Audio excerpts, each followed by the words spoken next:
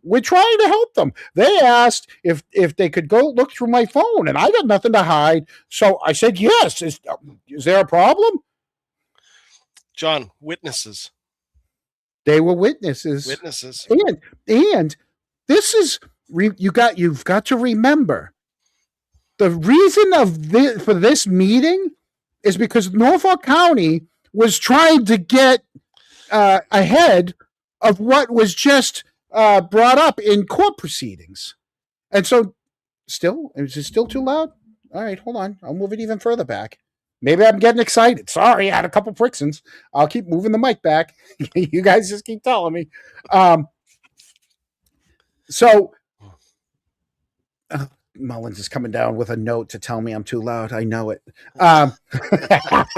Push the mic even further away. It's fine. I have my headphones on. I think I just heard her come down the stairs.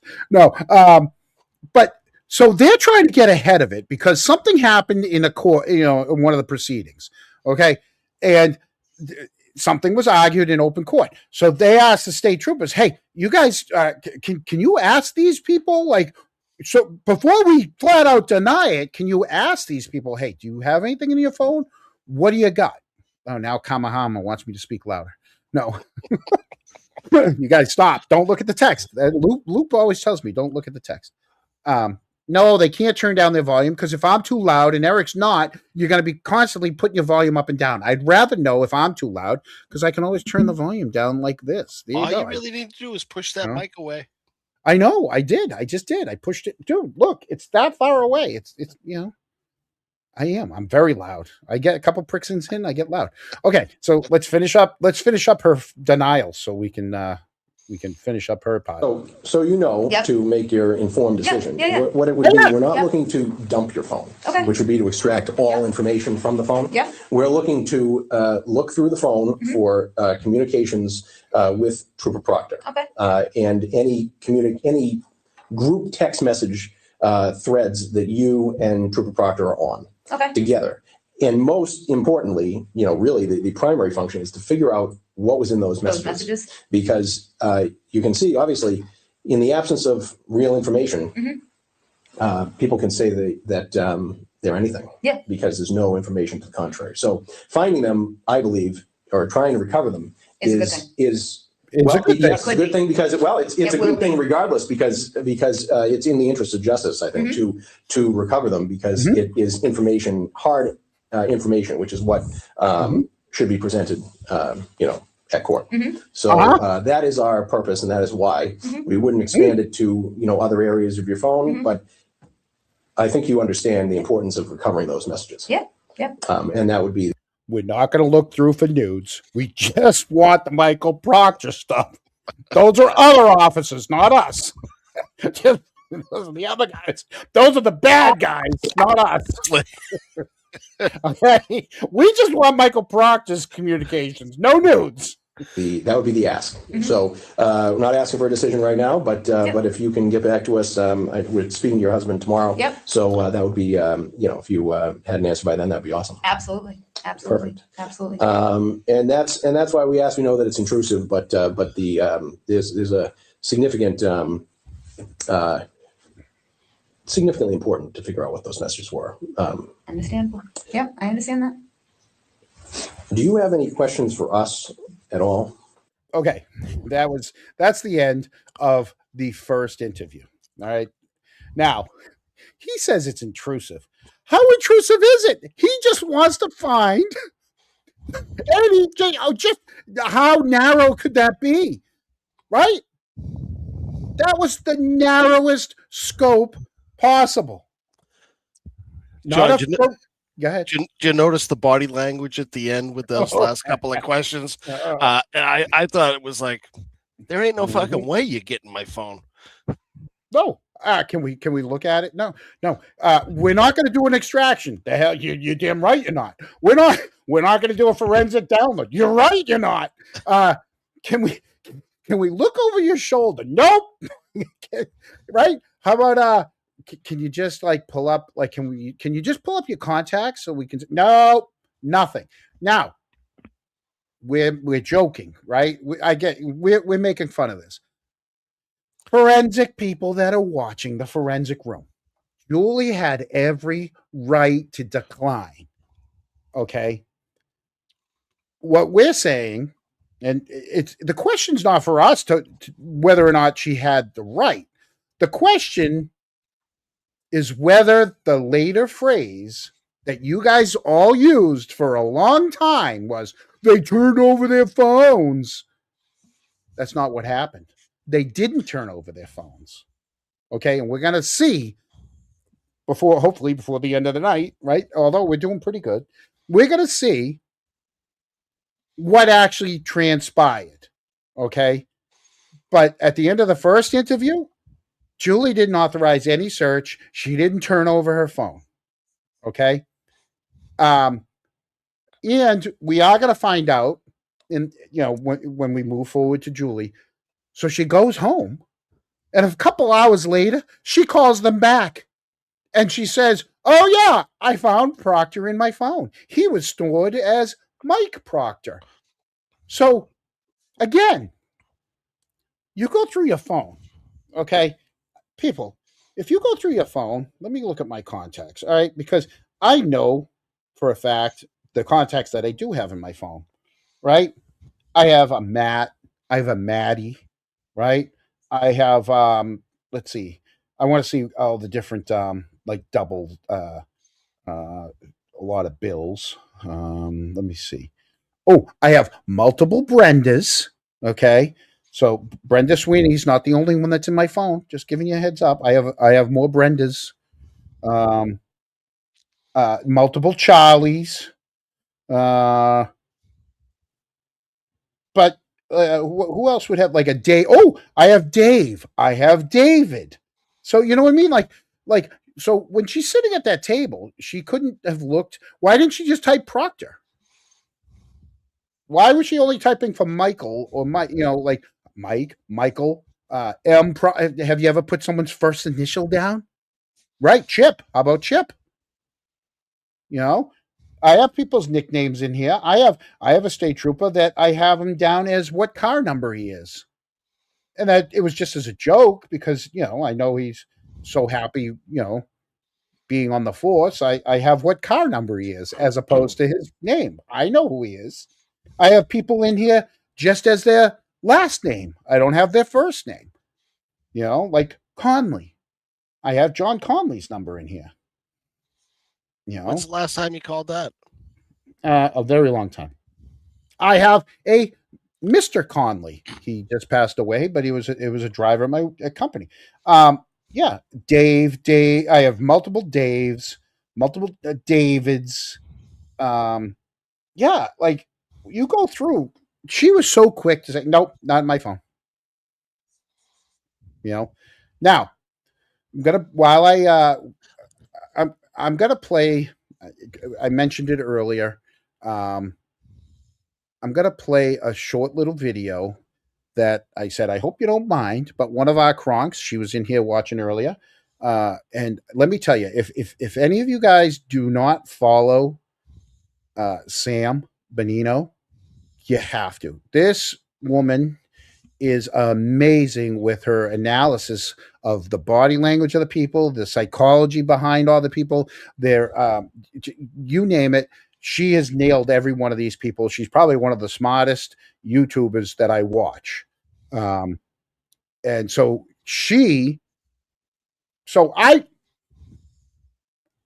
I'm nowhere near the level of stuff that she can do. How she picks. I make fun of them, and I find my own little nuances with them. But her take on it is amazing. And so all this stuff came out on Friday. So I watched it Saturday. So I got a Friday night. And I watched it Saturday multiple times. I watched it again a couple times today. I made everybody that's on Twitter knows that I made clips through Twitter. And so we're going to find out right now why she's doing it a step further. She's really analyzing this before she actually comes through and does her analysis. So you get the comedy analysis with us. And if you really want to get the down low, you go to Sam and her page. So let me pull this up while I pull up Chris's interview because he's next. So let's bring this up. So let me start by saying there is so much here. It is truly overwhelming, and I'm trying to get through as much of it as possible for you guys. But I've also decided to stop and pull out little nuggets when I see them So I will hopefully continue to do that without too much distraction from all of the analysis of all of these videos that I am trying to get to all of you. Listening to Julie Albert in particular, I felt in stunned disbelief of what we were seeing. That's the only way I can describe it. And a huge thank you to the trial files for finding these and releasing them for all of us. No, Colin was. So Julie and Chris, from my understanding, were not brought in by the FBI. Colin was. Isn't it true that in your report you excluded the one name, Colin Albert, from the list of individuals that were in your notes? Yes, because he arrived later in the evening. The other females were there from the start. To help babysit the nephews and things like that. So it really wasn't until like my mid-20s where I honestly got to really know Julie a little bit more. It really wasn't until later that we made our own kind of friendship. Yeah, and Jillian would watch her nephews, and we would sometimes help Jillian watch her nephews, and that's how I got to become a little bit closer to Julie.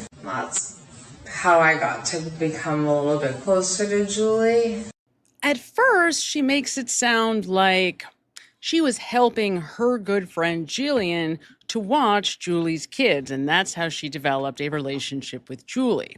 But as time goes on in this interview, and if you listen very carefully, we learn, well, that's not exactly true. She was home with 3 boys. Thing where you would talk to Julie directly and... Yeah, I think a couple of times I might have helped babysit one of the boys. Okay. From time to time. Eric, remind me if so in the first interview with Julie, did she ever say that Courtney Proctor babysat for her? I don't remember. I thought yeah. She said Courtney babysat her kids? Yeah, because she had kids early when she was 22, was the oldest. But so did she say Courtney babysat her? Not her, but the kids. Well, her kids, you know what I mean. Okay. Yeah. I'm just asking. I'm not. All right. Yep. I believe. Gee, I wonder which one of the boys she's talking about. So yeah, eventually I had my own connection and my own direct contact with Julie. So let me make sure to be crystal clear here. According to Courtney, her relationship with Julie developed independently of Jillian on the basis of Courtney's relationship with her favorite one of their boys, Colin Albert. We've established that you're very close with your sister, Courtney, correct? Correct. Matter of fact, you discussed who the players were, who the people were that were involved. Isn't that right? I just mentioned Julie and Chris were out earlier in the evening. So you mentioned the Alberts, correct? Julie and Chris, yes. You also mentioned the McCabe's too, didn't you? At some point. Yes. Yeah. Quote, Julie and Chris were at the bar with the victim and girlfriend. Got to interview them. Is that right? Yes. She was respectful to the process and to my brother to not even use me to try to get information. She never asked me. I never asked my brother. And then you wrote, it's not a big deal, correct? Correct. And then she wrote, I bet I know the person. Sounds like it is, meaning it is a big deal, right? You don't deny, Trooper Proctor, that you were routinely disclosing to your sister pretty intimate details about the investigation, correct? I wouldn't say intimate. I'd say newsworthy stuff or just generic, nothing too specific. I support my brother, but I don't want to know the details of his work. It's just, it's not my business. It's not my business. I don't want to know. Seems like she did want to know. I think I know the people. Sounds like she wanted to know. Newsworthy, would you have gone to the news at this point in the investigation? Would you have gone to the news and said, Julie and Chris were at the bar. I got to go interview them? Objection. I'll allow that. Is that what you do, Trooper? No, I would not do that, sir. And my brother's never given me information that wasn't either being on the news that day or in minutes. So we just never talked about it. You did talk about it. So he gave you stuff that was going to be on the news. So that's okay because it's going to be on the news. So it's not like it's at the time. My God, the doublespeak. It's all doublespeak. Oh, sorry. I got to get back to you. What do you think this was? I know it's after that. Right around the... Right there, right? Let's do this. Sounds like it is, meaning Yeah, it right is a after big this. deal, right? You don't deny, Trooper Proctor, that you were routinely disclosing to your sister pretty intimate details about the investigation, correct? I wouldn't say intimate. I'd say newsworthy stuff or just generic, nothing too specific. I support my brother, but I don't want to know the details of his work. It's just it's not my I don't want it. It's not my business. I don't want to know.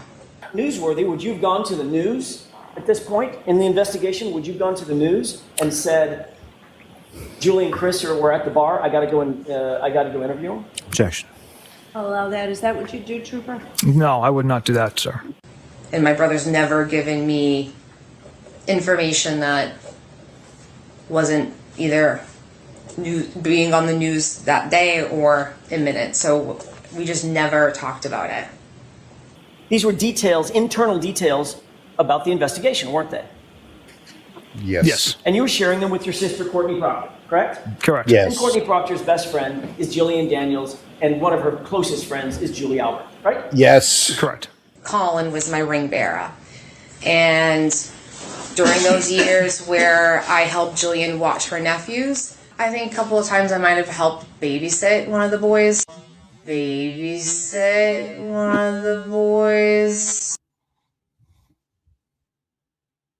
I had a soft spot for Colin because he was a young boy who had a lot of anxiety, and I just kind of made a connection with him, and he was my little buddy, and so he was a ring bearer in my wedding. Little When you buddy. finally did get around to interviewing Colin Albert, you personally conducted that interview, did you not? Yes. You think that's his call sign? Little buddy. Yeah. Down at Fort Jackson. Hey, little buddy. Front and center. Little buddy. Colin Along Albert with Trooper told Zach you- Clark. One at a time. I'm sorry. Colin Albert told you that he was picked up by Allie McCabe from his uncle's house at 12:10 a.m., correct? Pay attention to this at the end. I will let it play. Pay attention to the answer. Correct. Allie McCabe also told you that she picked up Colin Albert at 34 Fairview at 12:10 a.m. and then dropped him off at his house, correct? Correct. And then she indicated that she went straight home after that, right? Yes. Did you conduct any further investigation to determine whether Colin Albert and Allie McCabe were actually telling the truth about that time? We did not. We did not. They never verified their alibis. They did not. And this is at a trial. They never verified whether or not it's true that Colin got picked up at 12:10 and Allie picked him up at 12:10. They took their, trust me, bro, they took their word for it. Then put him on the stand. Trust me, bro. We were out of there at 12:10. She picked me up. I don't know if I sat in the front seat or the back seat, but she picked me up and got me out of there. What, do you have a bag over his head? Was it like they put a pillowcase over his head, smuggled him out of the house, put him in the car, and sent him off? I don't know. They put me in the trunk. I don't know. But I was out of there at 12:10. We did not. There you go. So that little tidbit. Thank you to Sam Benino who put that little thing together. Like I said, go follow her on YouTube. She's freaking amazing. I was Eric. Remember how I said I was going to put? I wanted to watch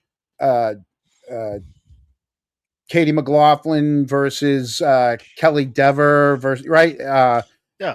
Yeah. Well, I had it all wrong. You can't watch them. I learned something. I learned something from Sam. You have to watch them independently, and you have to watch the questions that you know is an easy answer question, right? Where they're not going to lie versus the hard questions. You can't watch them back and forth against each other. You got to watch them against their own person. Some of the stuff so yeah, 54 years old. I'm learning from a double major, whatever school she's at. So that kind of, I put that on hold because I was going to do it wrong and it would have been a disservice. So, thanks, Sam. Thanks for that. And I just used your stuff. So. Quasi permission. Quasi permission. I gave you a plug and I'm using your stuff. So I don't mind. Hey, a wise man always said it's always better to ask for forgiveness than it is permission. So okay. We got to keep moving. So Julie goes home, doesn't want to give over her phone. Up next is going to be Chris. All right. So this is the very next day is Chris. So share screen. Go ahead, Eric. You ready? I'm ready. I'm ready. All right. Let's make it happen. Let's pull up Chris. Right now, the fun part starts. Right. This is my buddy, my little buddy. It looks good. Yeah. Yep. Here we go. Okay, the body cameras are on, and we're recording. Today is Tuesday, March 19th, 2024. The time is 4:44 p.m. Hey, to the Kronks, you guys don't mind if so? We put the disclaimer up there. We played Julie at 1.25 to try to get. We'd like to get it in before 11 tonight. So, but Chris is going to be a little different. There's going to be a lot of awkwardness here for those that haven't seen. So I would like Eric. I would like to play this at normal speed, if you don't mind. I'm with you there. You guys don't, because I will try to limit my cut-ins, okay? Because I know that people don't like our cut-ins, but it is a show. I mean, we can't all just sit here. But correct, of course. Chris is. Oh, and before we get into it, let me, Eric, get your fingers ready. I want to go through this real quick, okay? SK27 became a member. Thank you for being a member. And then he gifted 10 memberships. So thank you for doing that. You got to put my glasses on. I can't read half this stuff. I've been winging. Give us fucking McDonough,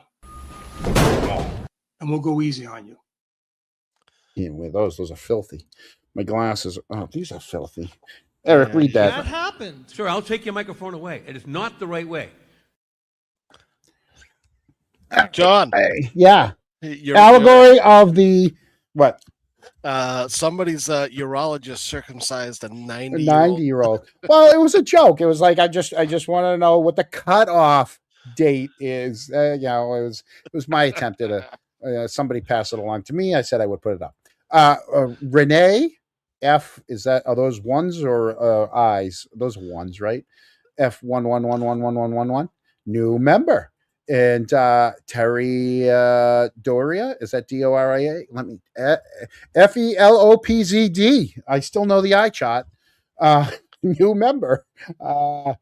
This guy, I can tell that one. Honestly, I'm full of crap. Yes, you are, Richie Schiffer. Thank you for the 1999. And of course, I don't know how many times I said, cut it out. Detective Mullins gifted 10 memberships. Thanks for spending my money. And it's my money, not your money. Back to Yeah, it happened. Sir, I'll take your microphone away. It is not the right way. Richie Schiffer, member for 8 months. Best place to be on a Sunday night. Well, thank you for hanging out with us. John, this one's for Richie. It's her friend. Lizzie Skin and Bones, $4.99. Was so nice to meet you and Jim in person, Eric. Yeah, met her at the at Conrad's. She's a true cronk. Really appreciated getting to spend a little time with her. Yeah, thanks for inviting me. And then James Jackson, match me. The Cronks are working hard too. James, no, we thank you so much, James. Come in anytime you want. James is back, and he's starting to do some more live stuff on his own channel, and John, it's great to see James. This one's for James. My son calling, he joined the military. It's a travesty. All right, there you go. Thank you for those people. Renee, she renewed. They love us. Thank you. Again, it's a horrible subject. We try to at least, we bring some light to this on a Sunday night, and that's what we try to do. And we try to do it at least in an appropriate way. That's our goal. Are you ready? Let's make it happen. Okay. We are inside a conference room conducting an audio and video recorded interview with, could you please say your name, sir? Yep, it's Christopher Michael Albert.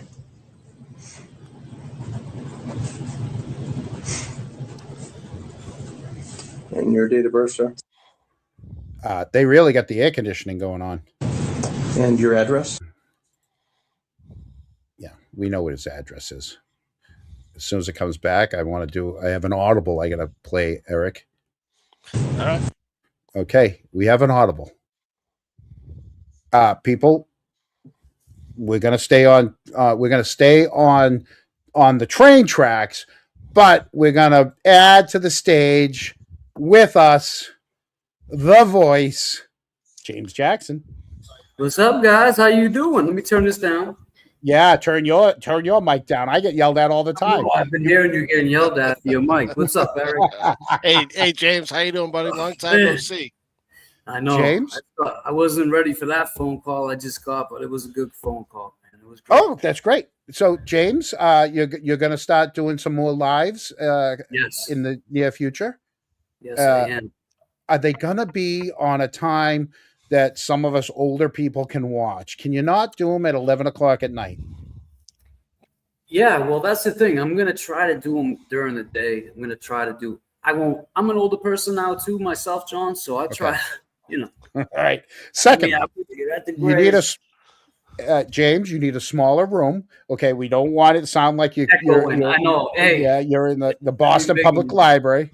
I know. No, you're gonna have to. You know what? I know you've got a brand new condo. You're in a giant quad. I won't say where, but maybe you're gonna have to set up like your own little studio in the bathroom or something. I don't know. I actually found a great spot. So where I'm at, they have like conference rooms and stuff like that, and you can go in and use them. And this conference room is it's just. When you see it, I'll send you a picture. I was in there today just messing around, talking about Luna. I guess she's going to, there's a case in, I don't know, some big motion tomorrow. I guess Luna said, are you going still, Luna? Oh, she's sleeping. Is that your dog? Yeah, my dog. She's going to a case? Yeah, she was talking about it. We were in there. This big motion coming up. We're excited about it, man. Okay. James, while you're here, would you like to watch Chris with us? Look at Caillou. This is Caillou. Yes. Would you like to watch with us? Let's do it, man. Right, I haven't seen this yet. I haven't had a chance, but I just saw earlier you were talking about his wife now, and she said she didn't have his number, but then she had his number. Of course she did. So she just straight lied to. Is that internal affairs? I assume. And they were. I don't think they were internal affairs, but they said that if anything came of it, they could pass it off to internal affairs. Okay. So yeah. These interviews were at Morrissey's direction. Correct. Norfolk County asked the state police because they want to get ahead of this was during back in 24 during some pretrial stuff where the defense had said some things. Morrissey then went to the state police and said, hey, can you find out if what they're saying is true or not? So MSP reached out to Chris, Julie, Proctor, and Proctor's sister to ask them all these questions. So we went through Julie's first interview. She goes home, wouldn't turn over her phone, and she had every right to. They were just asking her nicely, could we look at it? And now we're at Chris's. Wow, let's do it. All right. You're starting it right now? I'm just starting Chris's right now. Here we go. Oh, great. Let's do it. And I apologize. Like I said, they got the air conditioner going on. I don't know if you guys at home can hear it, but that office, wherever they are, it was loud. And what's a good phone number for you? D&D Pizza. Just, today's date again is March 19th.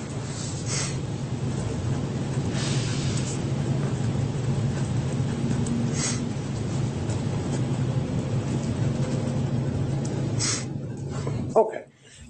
And just to, do you have any alternative phone numbers before we get going? No, that would be the only one. That's the only. Eric, do you have any other phone numbers? That's the only one. James, do you have any other phone numbers? I just have one. Eric, ask me. John, do you have any multiple numbers? No, I do not. Okay. I don't even have to think about it. You didn't have to think about it? No. I mean, let me think. I might have no. those ones. No, I got rid of them. We're good now. Not anymore. Yeah, not anymore. Yeah. Not since I've to been under rewind a little bit. Yeah. We got rid of that one. For the benefit of the record, how we came to be here. I'm just going to rewind and sort of go do a hit list of our interactions prior to today. Sure. Sure. Yesterday, March 18th, 2024, I gave your cell phone a call at about 12:51 p.m. and left you a voicemail. Is that correct? Correct. Asking you to give me a call back, that I was asked to look into something and was looking to talk to you. Is that correct? Yep, that's correct. Yep. Okay. Yep. I actually didn't It's notice true. it for a little while after, but I saw the voicemail and. Sure. Yeah. Never a good idea to answer calls from numbers you don't know. So you didn't answer that call. Some time went by, and you called me back. Because he did what the rest of us do. He Googled the number, realized it was the state police, and said, oh, I better call him back. Around 2:24 p.m. yesterday, after I had spoken to your wife, Julie, and you just had a couple questions regarding sort of what we were looking to do, the scope of our investigation, inquiry, etc. Is that Correct. That's and you would ask sort of what the what the purpose was, who was asking us to do this, etc., whether it was for an internal affairs investigation or some other purpose. And I explained that the Norfolk County District Attorney's Office had asked us to investigate some relationships that have been the true nature of which are somewhat in dispute, I suppose. And these relationships are between witnesses in the John O'Keefe homicide investigation and the case officer, the state police case officer of the investigation, Trooper Michael Proctor. Is that? it's a fair assessment of it. Yep. Hey, yesterday he was the lead investigator. Today he's the case officer. Happens just like that. Just like that. They reviewed their notes and said, uh-oh. Lickety split. Morrissey called him up and said, "Hey, case officer, use case officer." Man. Oh. And I indicated that although we're not internal affairs, that this is not we wanted to do a formal interview. That this was not for internal affairs, but obviously anything that is said could be shared with internal affairs if that was requested. Sure. Is that? That's fair and accurate. And then during that same conversation, I believe that we tentatively agreed to meet sometime today. I think you were working yesterday. Yeah, I was working all day. Slinging pies. And so you couldn't come in yesterday. We agreed to meet somewhere in the greater Canton area yesterday. I think I proposed Milton Police Department initially. Yep. So we ended that call after agreeing to meet sometime around 5 p.m. today for an interview. I called you back at about 3 p.m. and confirmed that we could meet today at 5, but changed the interview location to this location. Correct. Is that correct? Yeah. Okay.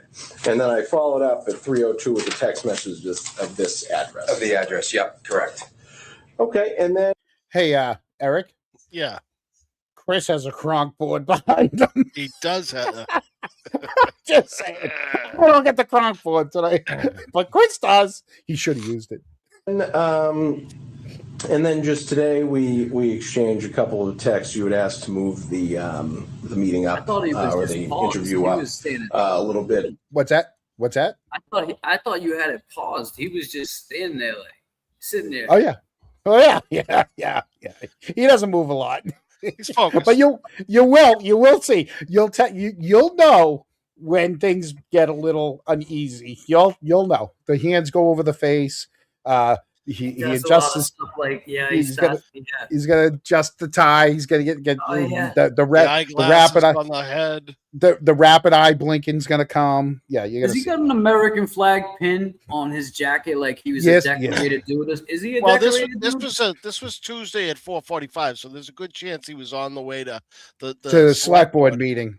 Correct. Right. He's dressed for a select board meeting. He was dressing up for Brenda. What is that on the table? That looks like an Obama. Oh, what is that cord? What is that cord on the table? That looks like one of those, like, so if you have a base or a tripod, it looks like one of those ones you can just like, you know what I'm saying? Plug into the middle of the table? You can put it around your neck and hold that shit. I don't know what's that cord on the table? That's John, it's a no, I know what it is. I know exactly what it is because I was in the conference room today. There's in the middle of the table, they have plugs. Okay. So you can plug in. Oh. So you must have the same table at your place that you're not using today. Yeah, exactly. That's all right. I'm using a couch that I've had to adjust myself like 20 times because I keep sinking into this couch. But tell me about it. Yeah. Here we go. Fucking thing sucks. To accommodate your schedule, and so we bumped it up a little bit to 4:30. Correct. Yeah. I wasn't sure how long it was going to take, and I didn't know if I didn't want to be too pressed for time. Sure. No. All right. Perfect. And is that a sort of a fair and accurate assessment of sort of our interaction leading up to this interview? I'd say it's exactly how. Yep. Okay. And just for the record, do you know me? Have we ever met? I've never met you. No, I've never seen you before. Nope. Okay. And I don't recall ever having met you. Yeah. Either. Have you ever met Captain Berrios? I don't believe so. Nope. I don't think so. Okay. And Captain Berrios, you don't? No, this is the first time that I'm meeting Mr. Albert. Yeah. Okay. Very well. So before we get to the questions, well, I guess you arrived today. You came up the elevator and you waited in the state police lobby here. We came to get you, introduced ourselves, brought you into this room, asked you if you had any questions before we started the interview. Is that? Yeah, correct. Exactly. No questions. Do you have any now? No, not really. No, not yet. I'm here to answer whatever kind of questions you guys. We just brought you in. You got any questions? No, I'm good. Fire away. No, it's time to go. That's my question. It's go time. Need me to answer Okay. Go from there. Well, if that's the case, we'll just get right into it here. Sure. Do you know Trooper Michael Proctor or any of his family members? Yes, I know Trooper Michael Proctor. Yep. Okay. And do you know his wife, Elizabeth?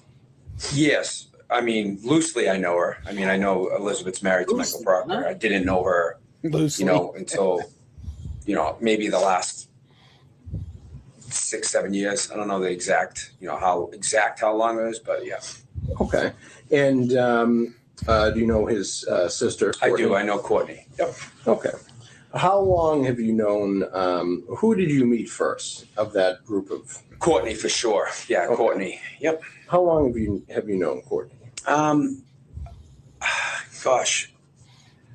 So, let me see. I would say I've known Courtney for at least 20 plus years. I mean, we grew up in the same town, but I'm a lot older than she is, so our paths never crossed. What was he doing with her if he's a lot older than her? She was babysitting his kid. Oh. Yeah.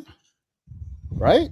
She was babysitting. Yeah, and she was good friends with his sister-in-law. Jillian. Yes. So she knows Jillian, and she was babysitting his kids. I mean, again, James, do you know someone 5 years younger than you or 5 years older than you? Yes. All right, then. There you go. Crossed when we were younger, at least. Okay. I'd say roughly 20 plus years. All right. You're a lot older. Paths didn't cross. Obviously, for age means a lot more when you're younger. Sure. Yeah. And so. I meant like school age and stuff, And how did you meet her? So I guess I would think that I met her because of my sister-in-law, Jillian. Jillian Daniels is like best friends with Courtney since they were little. So I'm assuming at some point in our lives, I met her through Jillian, through my wife, who's Julie, who's Jillian's sister. I couldn't really pinpoint exactly when I first met Courtney, but I've known her ever since I guess my kids were little. Yeah. Okay. Yeah. So you've known Courtney since your kids were little. And how old are your kids? So my oldest is 25, my middle one's 20, he just turned 20, and my youngest is 16. And the middle one is at Fort Jackson. Just saying. Sorry. So there you go. You following along, James? Yeah, raisin decorated tunes. I see. Yes, he is. I see what you do.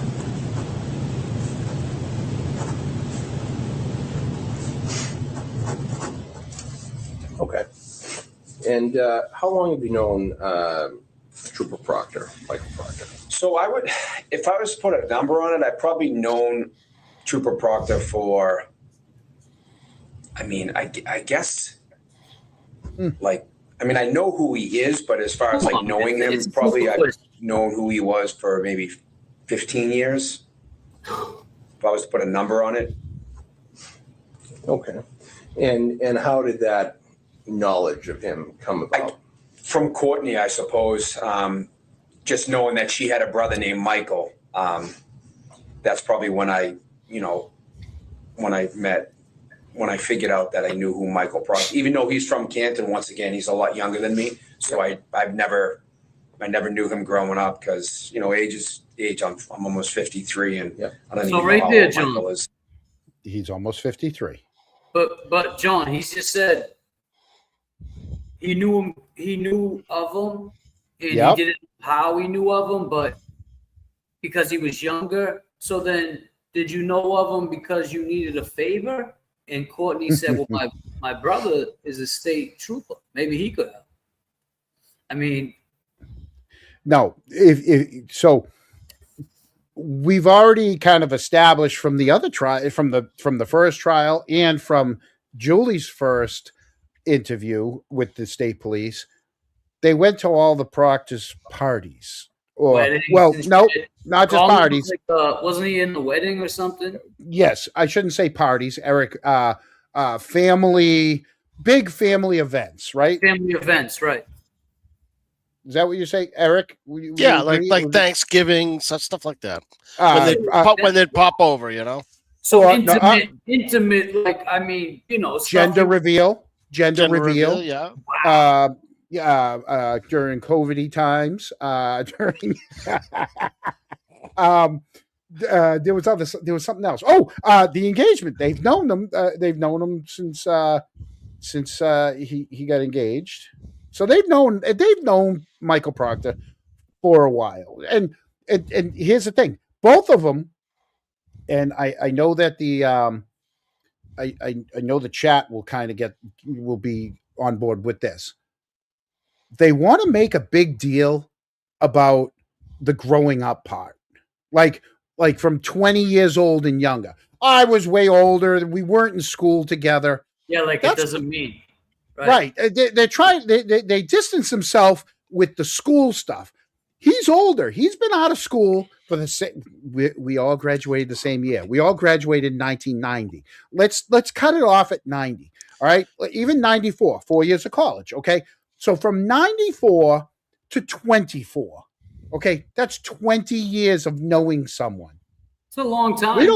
We don't care that they didn't go to class together. We don't care that they were in different grades. That's 20 years that they've had to socialize. I mean, for instance, I'll give you for instance. That's like, you know, me and my friend JFK. We've known each other almost 30 years. He's a little older than me. A little. That's a long time to know somebody. Well, I think it's a little more than a little. Yeah, well, that's what I'm saying. You got 20. That's 2 decades of, just constant name dropping and stuff coming up in your life. And he's going to Thanksgiving and gender reveals and shit. It's a lot, man. Exactly. People in the chat, you guys, I know it's the same way. You have people 5 years older or younger than you that you're friends with. And you don't even really, you don't even talk about it.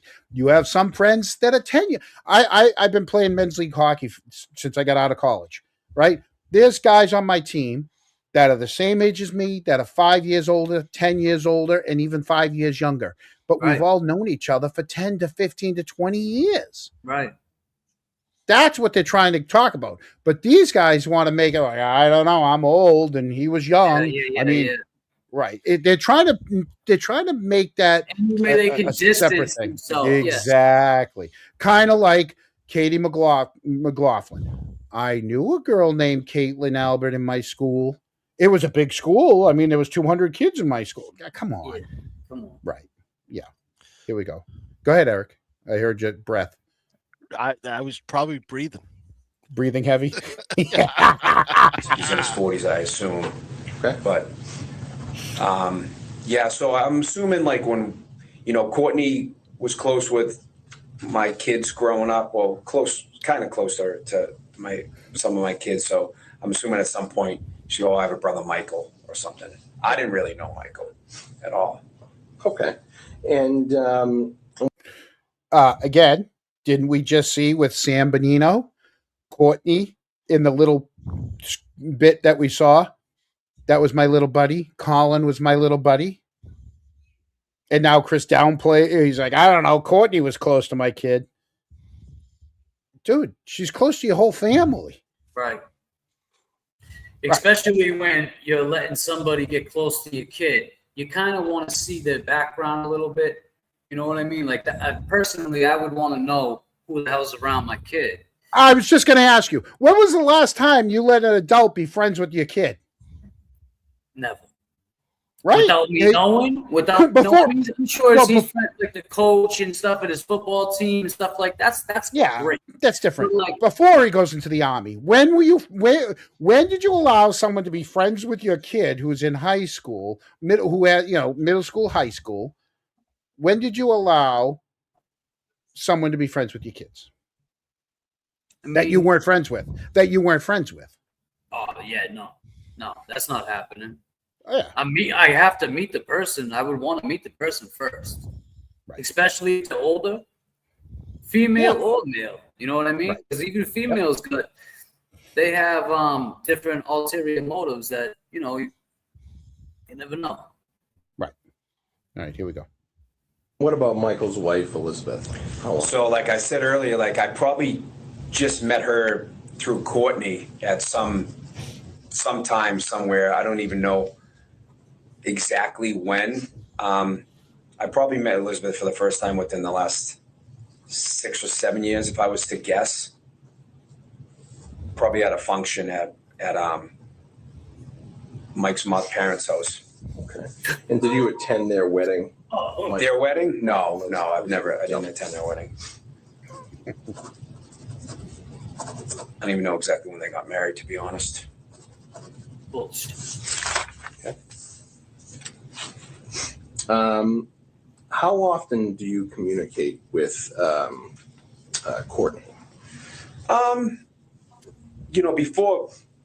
Before this all these events, I probably saw her more often and a lot less. I don't communicate with Courtney much. I don't really. Once in a while, like she maybe would send me a funny text or say happy birthday to me, or I would say happy birthday to her. What was the funny text? Not very often. Not only that, he's trying to say she would say happy birthday to me. I would say happy birthday to her.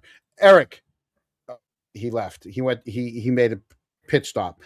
James, if he's saying happy birthday to her and she's saying happy birthday to him, is that saying that they each talk to each other once or twice a year?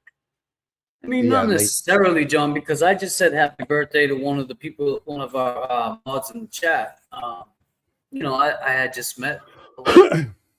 But you get what I'm saying is he's trying to say, I don't know, I text her once a year. No. That's what he's trying to say. Let me just text her to say happy birthday. No, you talk in between that year to build up to say happy birthday. Of course. Yep. Here we go. I'm not like super close with Courtney. Mm-hmm. My wife's obviously closer with her. And those texts, would they be sort of group texts or would they be sort of personal? I don't think so. I think it was just probably me or her. My wife might say like, hey, it's Courtney's birthday. Send her a happy birthday text or something simple as that. Okay. I couldn't even tell you the last time I've texted Courtney. I wouldn't even. Okay. But is it safe to say that you have communicated with Courtney by telephone, a text message, voice call? A call, probably not. A text, yes. An actual phone call, I don't know if I've ever spoken to Courtney on the phone. Okay. But I couldn't say exact. I mean, it's quite possible, but mostly anytime I've ever talked to Courtney, it's through a text message. And how often would that be? God. I probably don't even have 10 text messages in the last 20 years from her. Okay, so you're talking very rarely, very sporadically. If once a year, then probably, yeah. Okay. Probably a birthday, like my birthday, her birthday. So that'd be once a year. So that'd be twice a year. Okay, just saying. Her birthday, your birthday. That's twice a year, not once a year. just saying. Math isn't mathing. Would you classify it as rarely, very rarely? I'd say rarely. Rarely. Okay. Yeah. Okay. Are you friends with? Are you on social media? I am, obviously, like once again, because of this whole entire case, I've limited my use on social media. But yeah, I mean, I have a Facebook account. I guess I have a Twitter, which I don't use. Are you friends with Courtney on Facebook? I'm pretty sure, yeah. Yeah, I'm almost 99% sure I am. Okay. Whatever that means nowadays. Right. Do you communicate with Courtney using any sort of encrypted messaging apps? Never. Or other like WhatsApp, stuff like that? I don't even, nope. Okay. How about Trooper Proctor? Do you communicate? How often do you communicate with him? Oh God, I've probably only talked to Michael Proctor on the telephone. If I was to put a number on it, 3 times in my entire life, and all 3 times had to do with setting up an interview to talk to him. Or maybe one time was when my son Colin had to have an interview All of those communications were in regard to this case. Correct. I've never spoken to him. Yeah. To the death of John O'Keefe. Correct.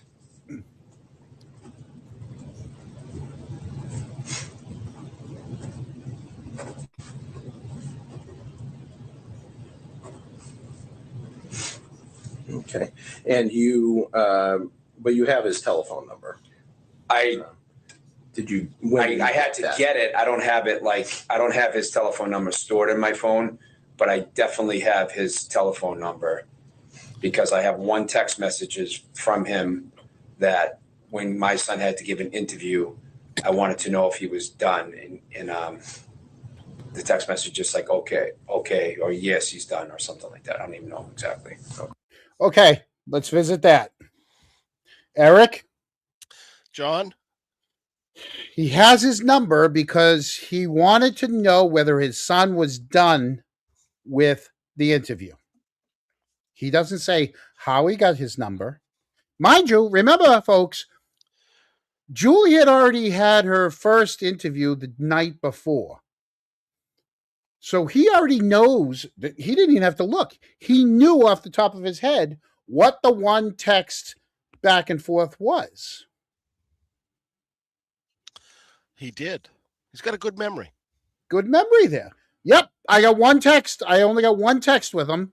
And it's because I texted him to ask him if my son was done with the interview. Okay. So you text the lead investigator instead of texting his son? Your son? Hey, you out of there yet? What's going on? You all right? Right? I check in with my son first. How about this? Where did that interview take place? Where did the interview with the son take place? Was he down in the lobby? If you're down in the lobby, he'll be down when he's going to be down. Right? Yep. Okay. Not only that, so he's saying that Proctor called him to set up the interviews.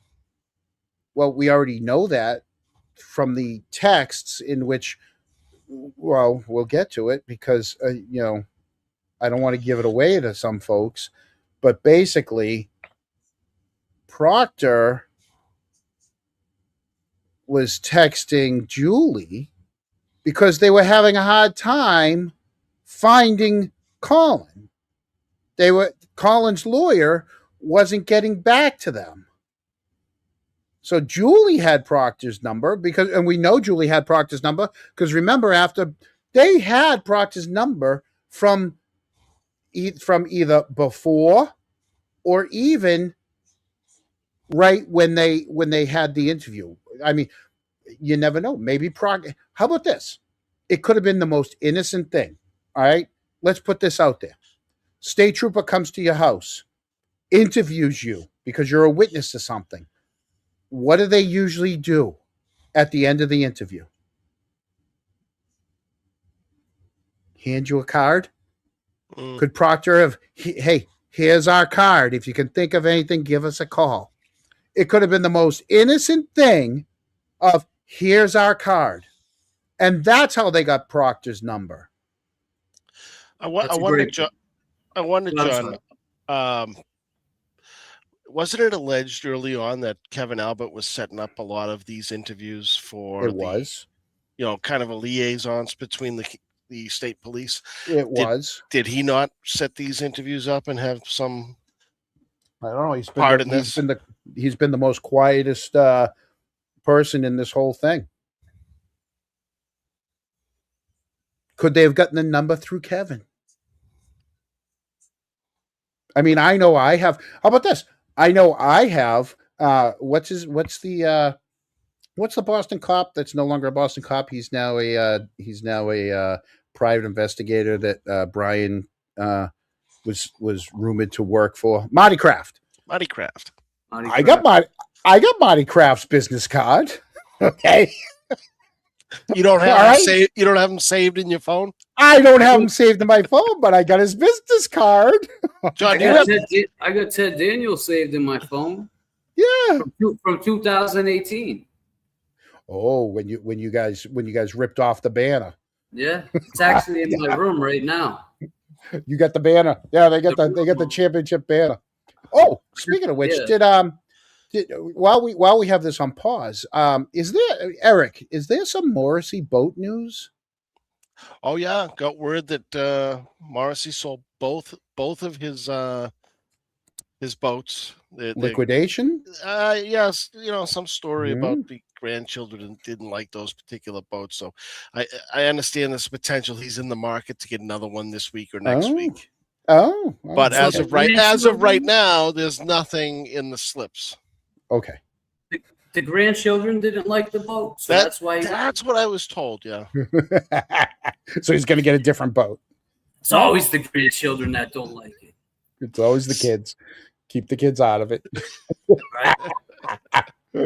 back to Caillou. But I don't have it stored. I couldn't tell you what his phone number is off the top of my head. Okay, so prior to this, to the investigation, prior to John O'Keefe's death, do you believe that you ever spoke to Michael Proctor? Never on the telephone.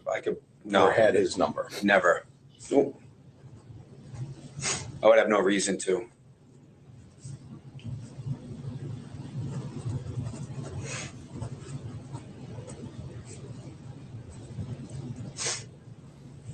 What about Facebook or other social media? Are you friends on Facebook? With Michael?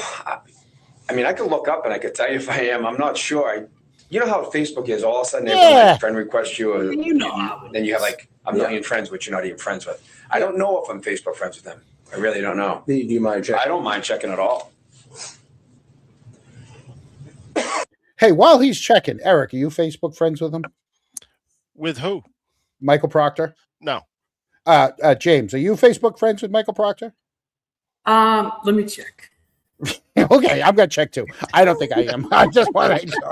All right, you know how it is. You know how it is. I John, mean, your Facebook friends with people. I wonder how many mutual friends I have with Michael Proctor. Is it Mike or Michael? I mean, does he go by? What's his other name? He goes by Chip. Chip.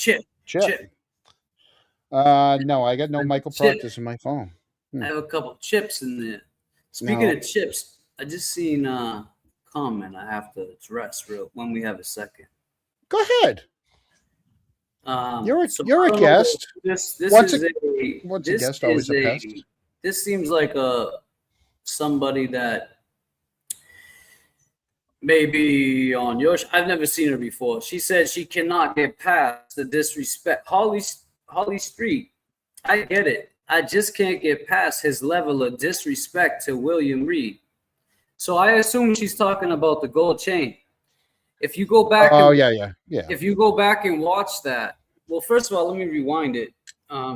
After the trial and after Karen, everything, the hearing, I think it was the day before the final, the outcome, and I was crossing the street with him, and he saw my chain, and we were talking. So when I saw his on, I said, "Mr. Reed, you got your gold chain on?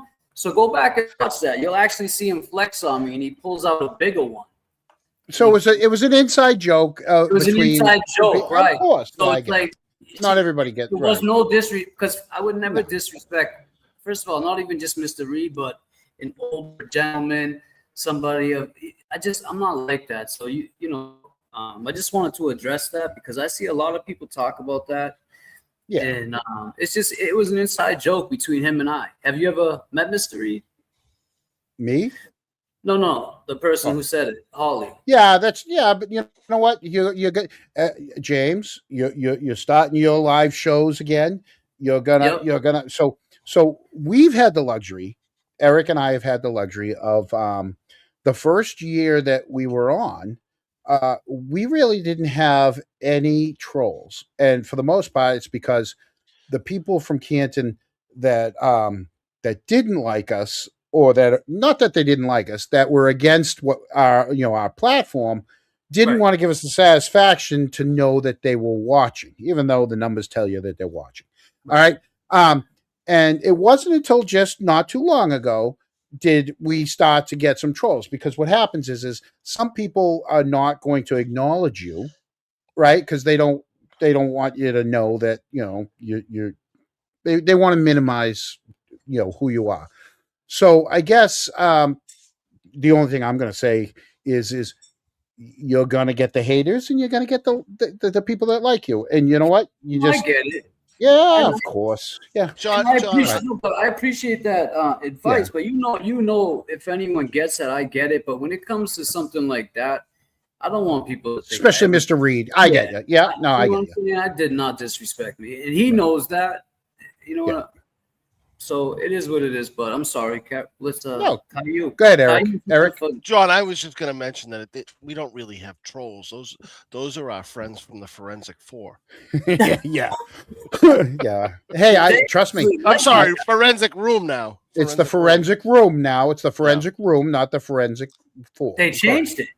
They They changed it up a little bit. I think they picked up a fifth. Sometimes there's a fifth. Right. It's You tough can't to be a know. forensic 5. The forensic Yeah. 5 doesn't sound right. Right. The 4, yeah. Yeah. Right. Because the 4 worked. Now it's going to be forensic. Let's go back while he's still looking through Facebook here. It'd be interesting to find out because I don't even know if I am. Of course you don't. So it'd be interesting to find out. Mike.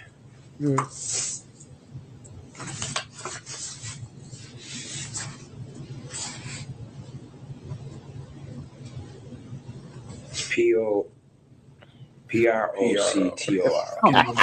Proctor. It's under Proctor. What's he making these noises? Was that him? I just looked down. That was him. That was him. Because he was looking under Proctor, and then he has to go back and put an R in for Proctor. Okay. Because he's not on Facebook as Proctor. I can tell you right now, Michael's. I don't think I should put money on it. You never know. Someone might be on there as Proctor, Michael Proctor. Hey. You never know. Maybe he has a second account because we know he's got 4 phones. I have to do it a different way because I tried that way and it doesn't say that I'm friends with them. Dude, just go into your Facebook account. What do you mean you have to try it a different way?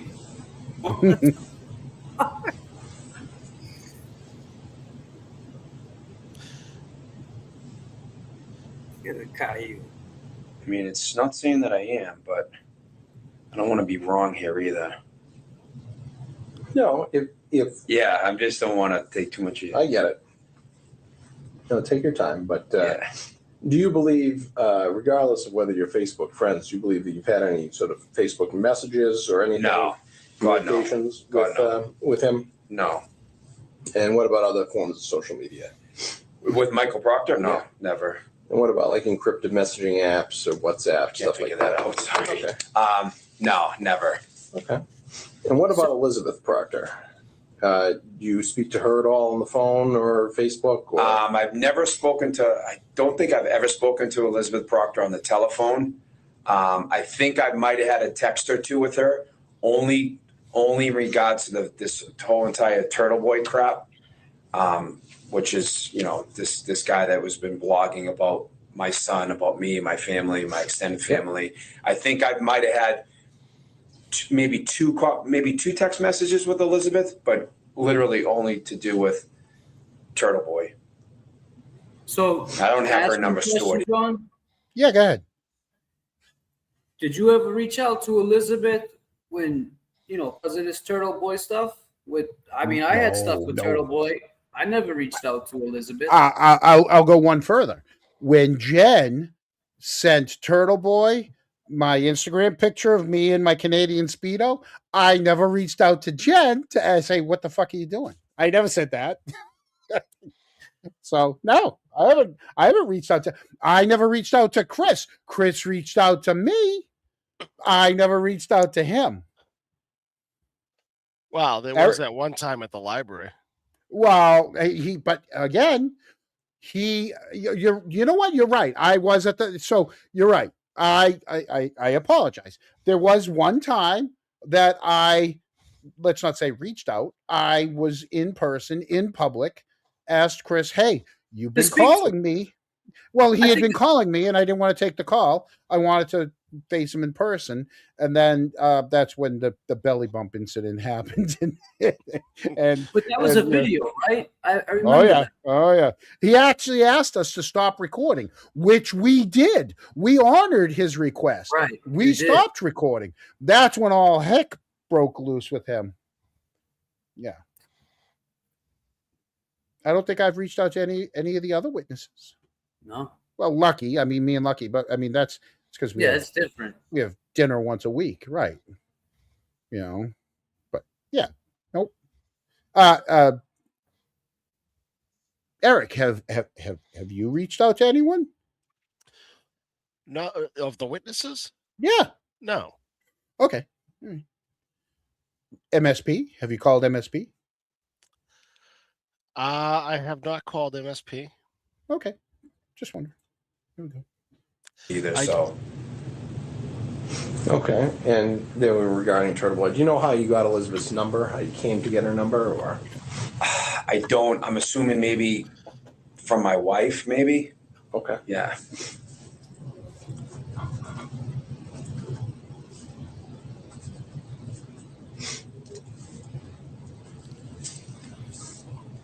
Okay. Have you ever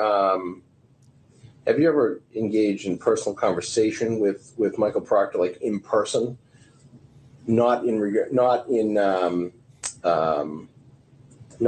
to this investigation, but in other settings. So, not in regards to this. Not in regard to this investigation. Just I see what you mean. I wasn't public sure. So the only time that I've ever been with Michael Proctor, besides when I gave an interview to Michael Proctor, would be at either his mother's house in Randolph, which they've recently sold and they've moved in with Courtney, or at Courtney's house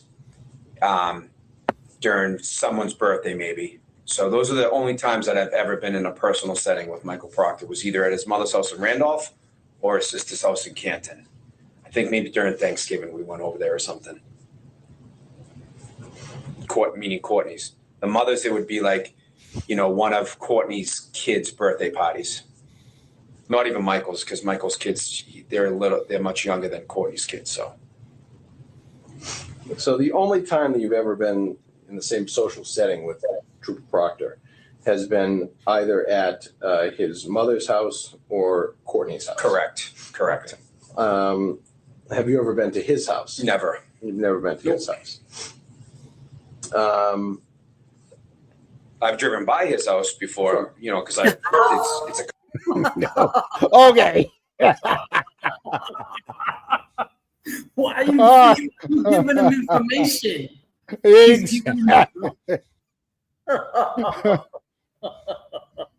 I've never been there. That was, you know what that reminded me of? You ever see the Goonies when he's like, "Okay, Bran, Michael Jackson didn't come to my house to use the bathroom, but his sister did." This is Ferris Bueller. My sister's best friend's cousin's sister says that, it's like, I'm like, haven't been to his house. I drove by it. Okay. You might have been driving by the house, but I didn't stop. Unlike Jen, who drove by 34 really, really slow for 4 minutes on her way to poop at Mike Lang's house. He's looking at me. He's telling you how. And when I was driving, I didn't even look. I stayed 10 and 2, and I just drove right by it. James, you got to keep your hands down because you're hitting your mic. Oh yeah.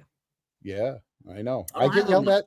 Listen, I get yelled at all the time for stuff. So I don't have my mic set up. Whatever you touch something, and I want to yell at you because everybody yells at me. I need to, because normally I pick on Eric. So James, I didn't hear it, buddy.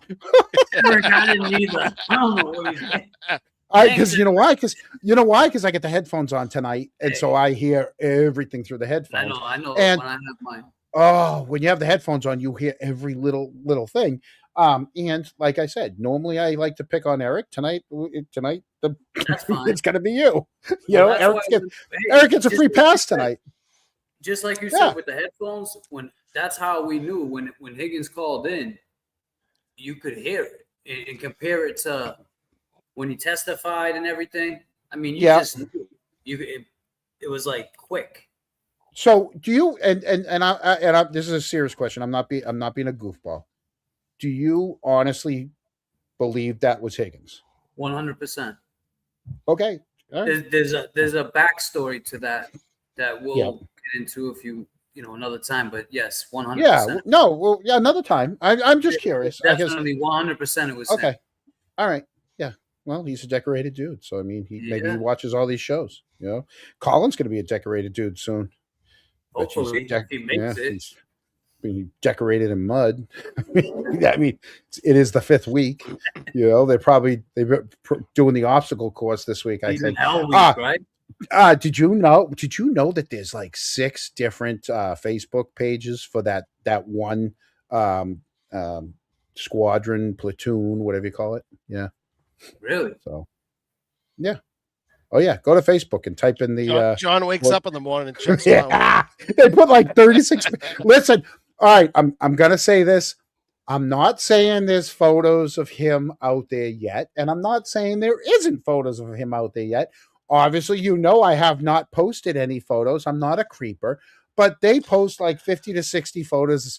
They put up groups of photos all the time for loved ones to go and see their soldier in training. So if you're interested in seeing what they're doing on a daily basis, the government is putting the pictures out there. I'm not, but the government is. So James, have you seen John's latest newest song? Newest did single? you see? Did you? Oh, you didn't get to see the. You'll have to wait to the end because we'll play it at the end on the way out. Yeah, we'll play it on the way out. Yeah. All right, let's get back to Caillou. Country from one another, but I've never been to his house. Sure. These times when you have been in his company in these social settings, either at his mother's house or at Courtney's house, can you describe those? How many were there? Yeah. To the best of your recollection, what was... If I was to put a number on it, I would say less than 6 times. Okay. I've been in a setting with him. If that's, and it was like Courtney's daughter or Courtney's son birthday. We haven't been there for quite some time. I don't know when they sold exactly, but I couldn't even tell you the last event we went over to Courtney's mother's house, maybe 3 years ago. And I don't even remember if Michael was there. He wasn't every time I was there, he wasn't always there. So that's why it's either 6 or less. Just regular interaction. I mean, I wouldn't, like I said, I'm not friends with Michael, so I don't really, in a social setting, I say hi to him and stuff, sure. But like, other than that, I've never, he's not my friend. I mean, we're not friends. Sure. He's not my friend. I'm my friend now. It's not my friend, especially now. He's not my friend. It's definitely not my friend. An acquaintance, that's what I would say. So you believe there was about less than 6 times? Yeah, if I was to put a number. Maybe, and you referenced 6 years ago. When do you recall what the most recent time was? I'm trying to think when Michael was there. Yeah. Is that what you're saying? So I would think, I vaguely remember at Courtney's house, there was an event. I don't know if it was during Thanksgiving a few years ago, maybe. That's why it's not even coming to my mind because it doesn't happen often, really, if ever. So I would say the last time I saw Michael in a social setting would have been at Courtney's house, maybe like during Thanksgiving 3 years ago. That just sticks in my mind. Now, Eric. Yes, John. So this interview was in 2024. 3 years before that, friggin' the chat already got it. What kind of Thanksgiving was it? It was a COVID-y Thanksgiving. It was COVID-y Thanksgiving. Yes, our Kronk's already got it in the chat. Sorry, they beat me to it. Thanksgiving. COVID-y Thanksgiving. That's going to be a new song. COVID-y Thanksgiving. Okay. And why did you go at Courtney's house? She just invited us. Yeah. Courtney invited us over to stop by. to come see the kids and bring my kids. I don't even know. Probably just my youngest one. Okay.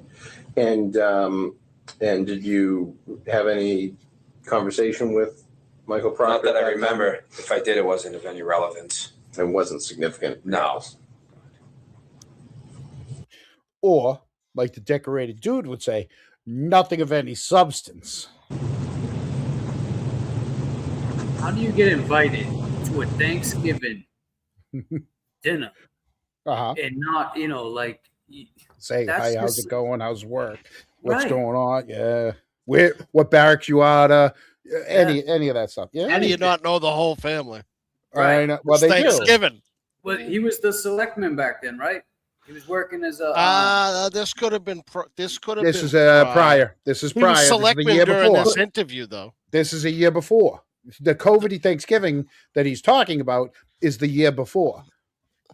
So That he would have was been 2021. Yeah, So he 2020, was 2021.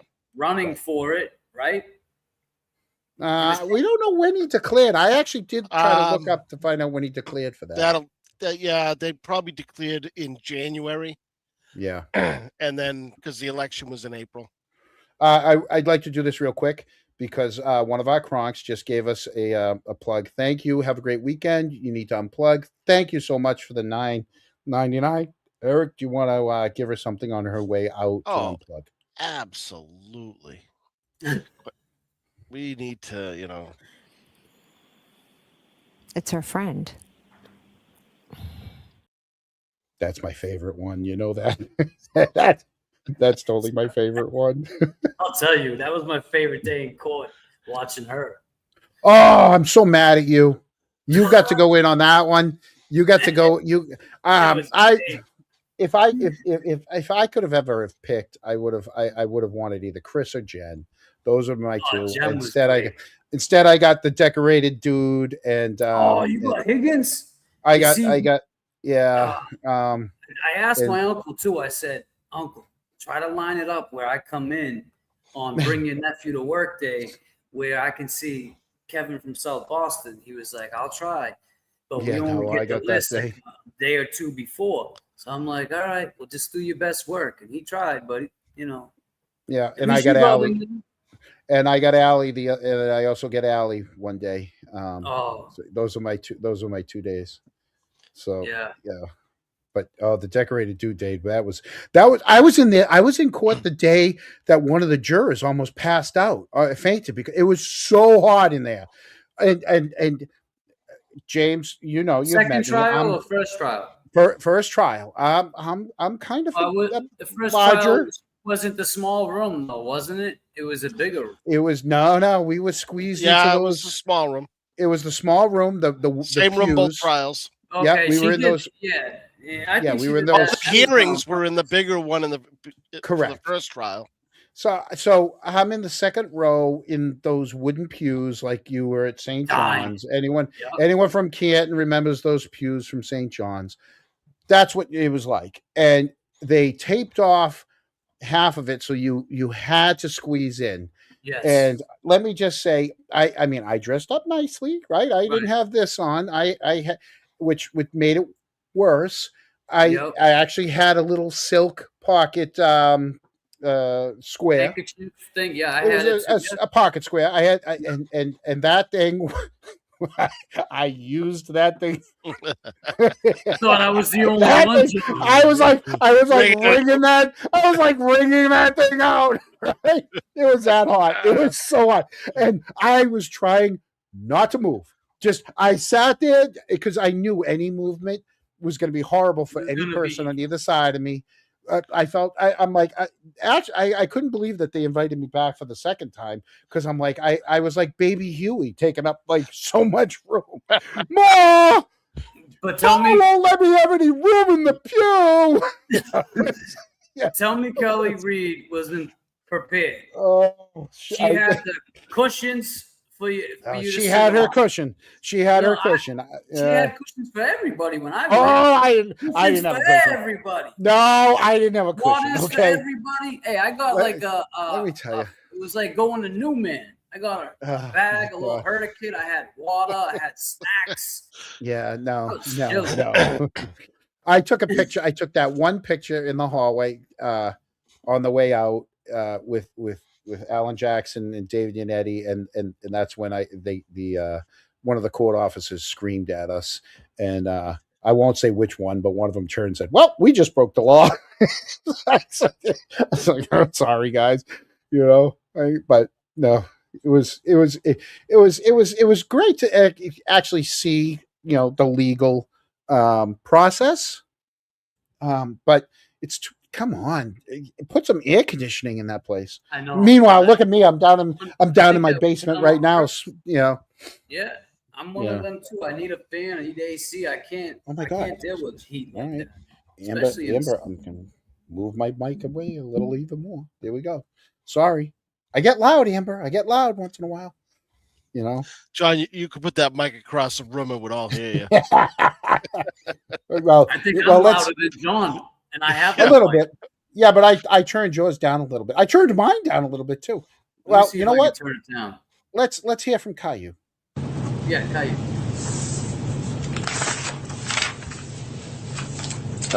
In terms of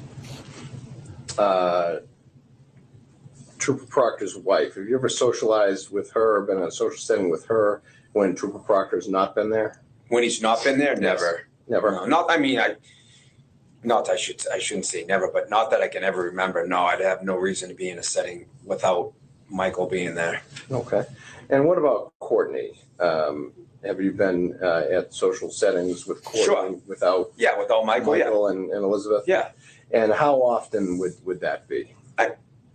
Honestly, recently, not often at all.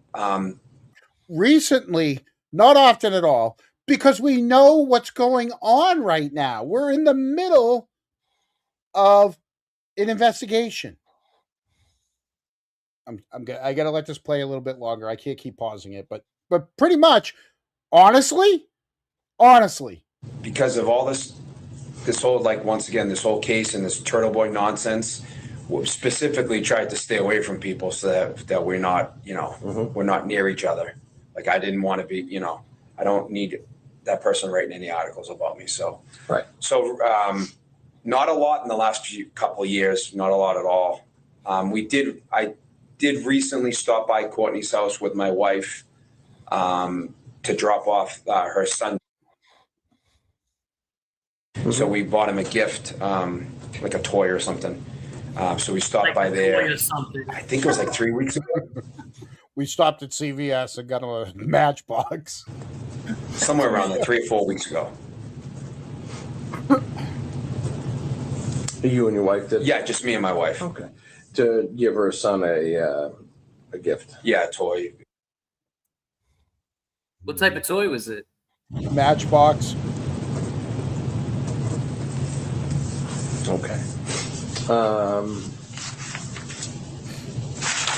right.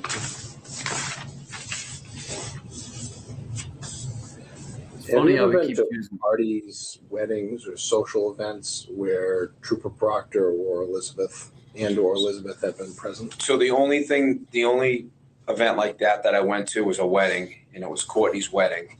My son was a ring bearer. Courtney was real close with my son Colin. They were close. She was good to my son Colin, and she picked Colin to be her ring bearer in her wedding. So Michael was there. Okay. Obviously, that's Courtney's brother, so Michael was there. Do you remember when that was? That was a while ago. Yeah, it was a while ago. I would say, I think my son was 7, so I'm guessing it was around 13 years ago. But wait, didn't he just say he's only known Proctor for 6 to 7 years? Or exact wedding date. Oh, no, I'm sorry. That was the... Yeah. No, the math doesn't math with these people. No. But then again, I mean, you're answering. All right. Let's give them the benefit of you're answering questions. You're trying to do the math in your head. It's 2024. My kid was 7. I mean, it was a long time ago. But that's the point. You've known them for a long time. Right. That's it. Right. You see how he keeps dropping And again, and because of this Turtle Boy nonsense. Because of this thing that's going on. How about this? Eric, I'll ask you first, and James, I'll ask you second. Eric, if you're completely innocent of this, but you're a witness in something, do you stop hanging out with all the people you've hung out with your whole life because you're afraid that someone's going to link you guys together when you've been together your whole life for 20 years? Do you just stop hanging out with people? You haven't done anything wrong. Let's say you haven't done anything wrong. Yeah, you haven't done anything wrong, but when you know that the lead investigator probably shouldn't be the lead investigator in the investigation that you're a witness in, I understand, but you may want to just subconsciously distance yourself. But everybody else, are you distancing yourself from everybody else? Because that's what they're trying to say. They're distancing themselves from all different types of people because they don't want to get written up saying they know people. Eric, Keaton's a small town. We know everybody. Oh yeah, and nothing for nothing. As you can see by these interviews, something just doesn't look right. Doesn't smell right. No, not at all. Right. So, that Gina, there's another one. Why does everyone look over Katie and Keith? I know, but they do. But we're going to get into this if I can stop asking all the questions and let them. We could have a two-nighter. I know. Let me. That's why I want to play this at 1.25. But we're literally almost about to get to the uncomfortable questions coming in right now. So what's that, James? Yeah, I was going to say you don't. Oh, you got it on Regulus. Yeah, for Chris, we had it at 1.25 for his wife, but for Chris, you're about to start. Now the questions start to get a little harder, and you're going to start to see a little uneasiness. At least in my, that's how I look at it. I mean, other people might let it play. It'll be your anniversary, so sure, whenever that. So I'm guessing 13 years. And at that wedding, do you recall having any substantive conversation with Trooper Proctor? Don't even remember if I probably said hello to him. That's about it. I don't even know if that probably might have been even the first time I met Michael. Probably was.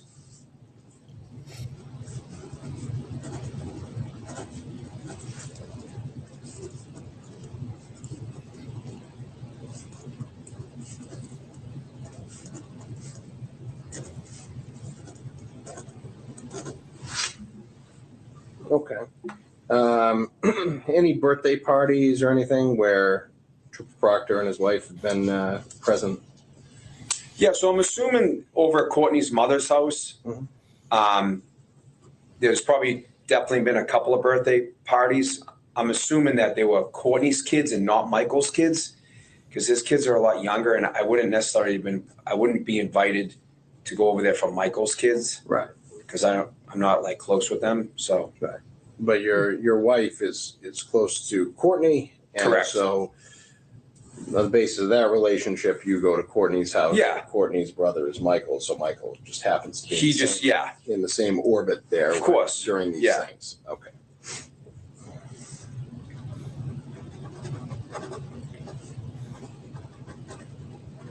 And there's plenty of times that I've gone over the years to Courtney's parents' house when Michael's never been there. Probably more often than not, he wasn't there when I've been there. Okay. That would say the 6 times that I've ever seen him there. Okay. And to sum up your interaction with Trooper Proctor at these events, how would you sum that up? Just very nonchalant, just passing by. I'm more friendly with Courtney and close to her mom and dad, you know. So just sparingly. I couldn't even remember a conversation I've ever had with Michael at that house. Okay. I'm sure I've said hello to him. Maybe I talked about some sports or something, but other than that, nothing. Can you specifically recall any conversation that you've had with him? Never. Honestly, I can never. Hasn't been to do with this John O'Keefe. Oh God, no. I don't think I've been to an event since this case where Michael's been there. I don't think he was invited. Matter of fact, I'm pretty sure the only time I've seen Michael Proctor during this whole entire case is when he interviewed me. And when I had to go in front of the grand jury. So those are probably the only 2 times. I can't say for certainty, but I'm pretty sure those are the only 2 times I've seen him. Okay. And And you already have answered this question. You have never been to Trooper Proctor's home? Never. Do you know if any member of your immediate family has ever been to Trooper Proctor's home? Oh, I highly doubt that. Yeah, I wouldn't know anyone that would be there. Nope.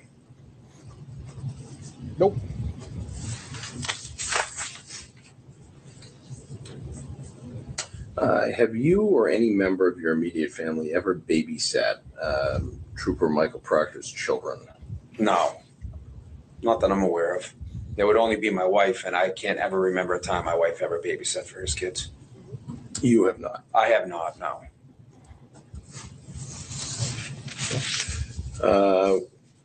Were you or any member of your immediate family ever asked to babysit Trooper Michael Proctor's children? To be honest, the only time I ever even knew that is because I watched a court proceeding, and supposedly it was asked by Courtney, or Michael maybe asked Courtney, or Courtney asked Michael. I don't even remember. I try not to watch it all, but in open court it was said that my wife was asked or was offered, or she didn't offer, but someone said you could reach out to her and ask her. That's the only thing that I would ever know. But prior to that, you had no knowledge there was even a thought of Michael. Yeah, why would no? Oh, Courtney's kids, that's a different story. Because I know my wife's over the years has watched Courtney's kids a couple of times. Sure, but Michael's never. Okay. And the first you heard of any of that was the court proceeding. Yeah, I didn't even know. Yeah, last week or the week before. Yeah, exactly. Okay. And best of your knowledge, was that ask ever put into your wife? Did I don't anybody think ever so. actually ask? I don't think so. No, not to my knowledge. No.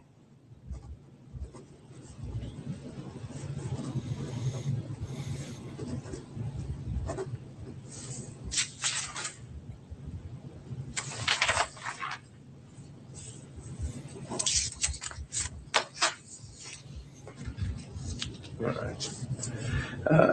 Did you ever speak with Trooper Michael Proctor directly regarding the investigation into the death of John O'Keefe?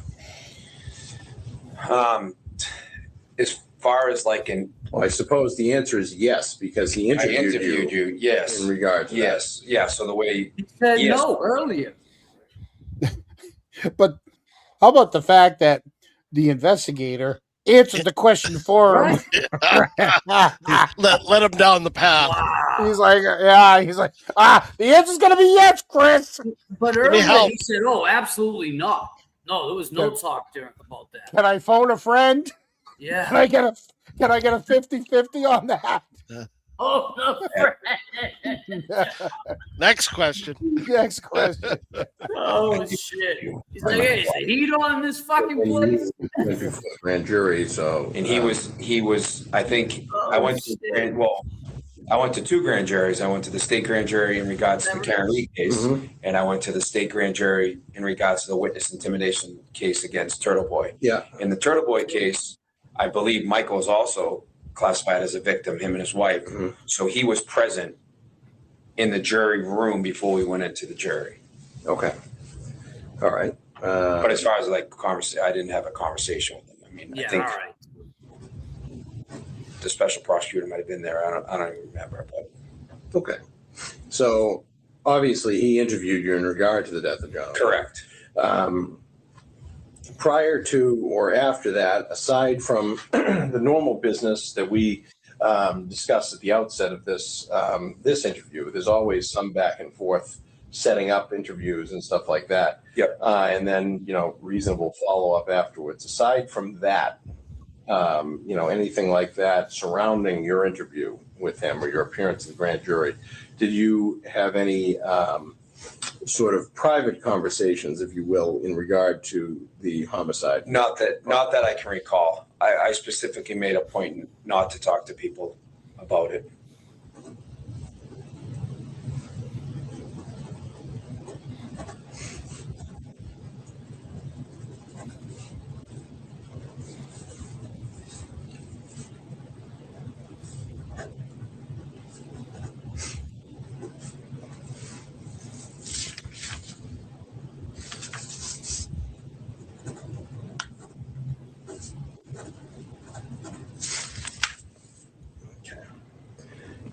Did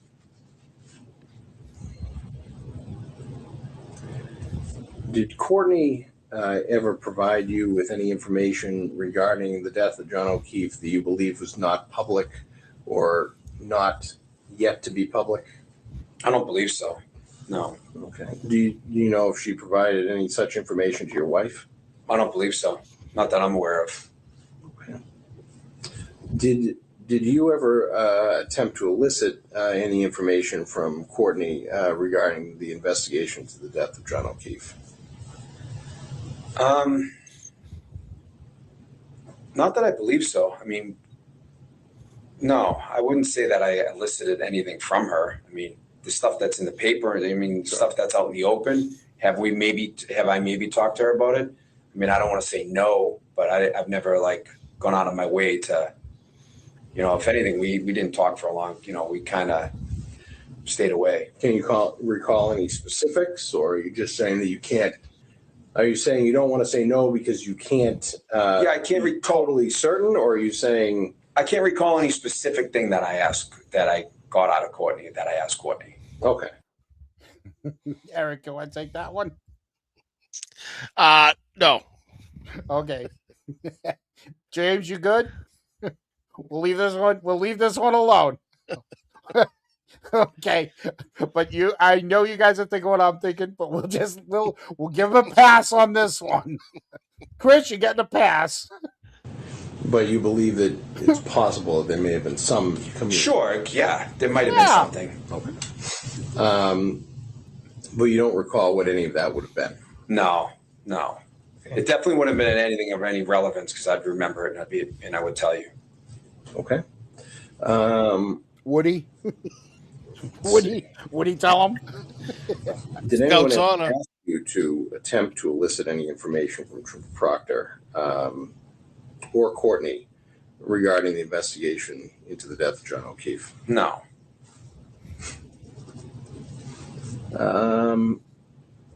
Are you aware if your wife ever attempted to elicit any such information regarding the investigation from Courtney? No, I don't believe so.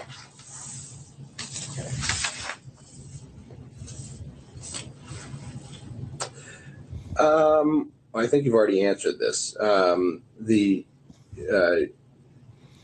You indicated that you do have a few text messages from Trooper Proctor on your cell phone. I have one. You have one, okay.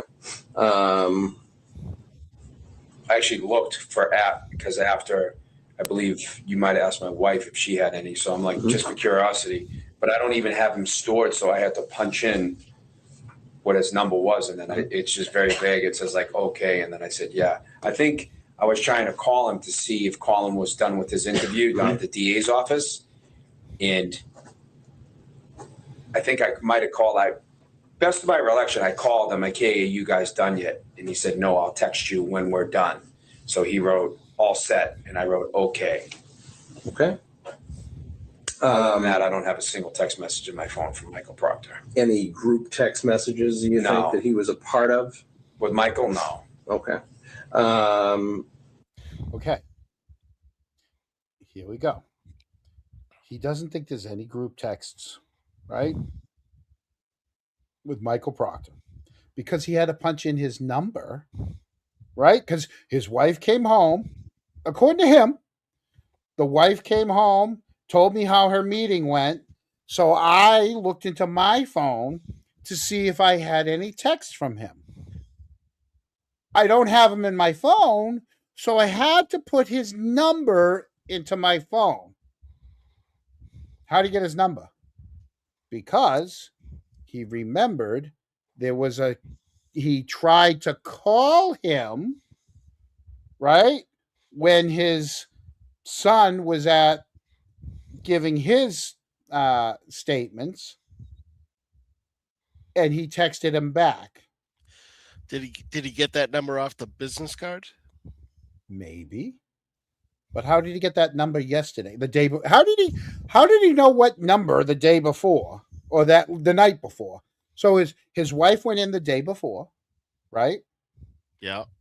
Had her meeting, comes home, tells Chris about her meeting with the state troopers. He decides, I better look through my phone because I know they're going to ask me. I got to go see them tomorrow. They're going to ask me if I have any communication with them. Walk me through the process of what's the first, how does he know what to look for? His wife told him what happened. No. Think about this. Okay. Wife comes home and says, hey, they're going to ask you about Proctor. Right. Okay. Well, think about this. You pick up your phone and you're like, do I have any texts with Proctor? What's my texts? Well, the first thing first, John, to back up, he's going to say, well, what do you mean? What type of questions are they going to ask? What did they ask you? Correct. Yep. Right. So he picks up his phone, and I think the first thing I would do is I would open my message app. Right. And at the top of my message app is a little magnifying glass that you can search for things rather than scrolling through all the messages. That's going to be the first thing I would do. Although, Eric, I clean out my phone every month, so there shouldn't be anything in there anyways.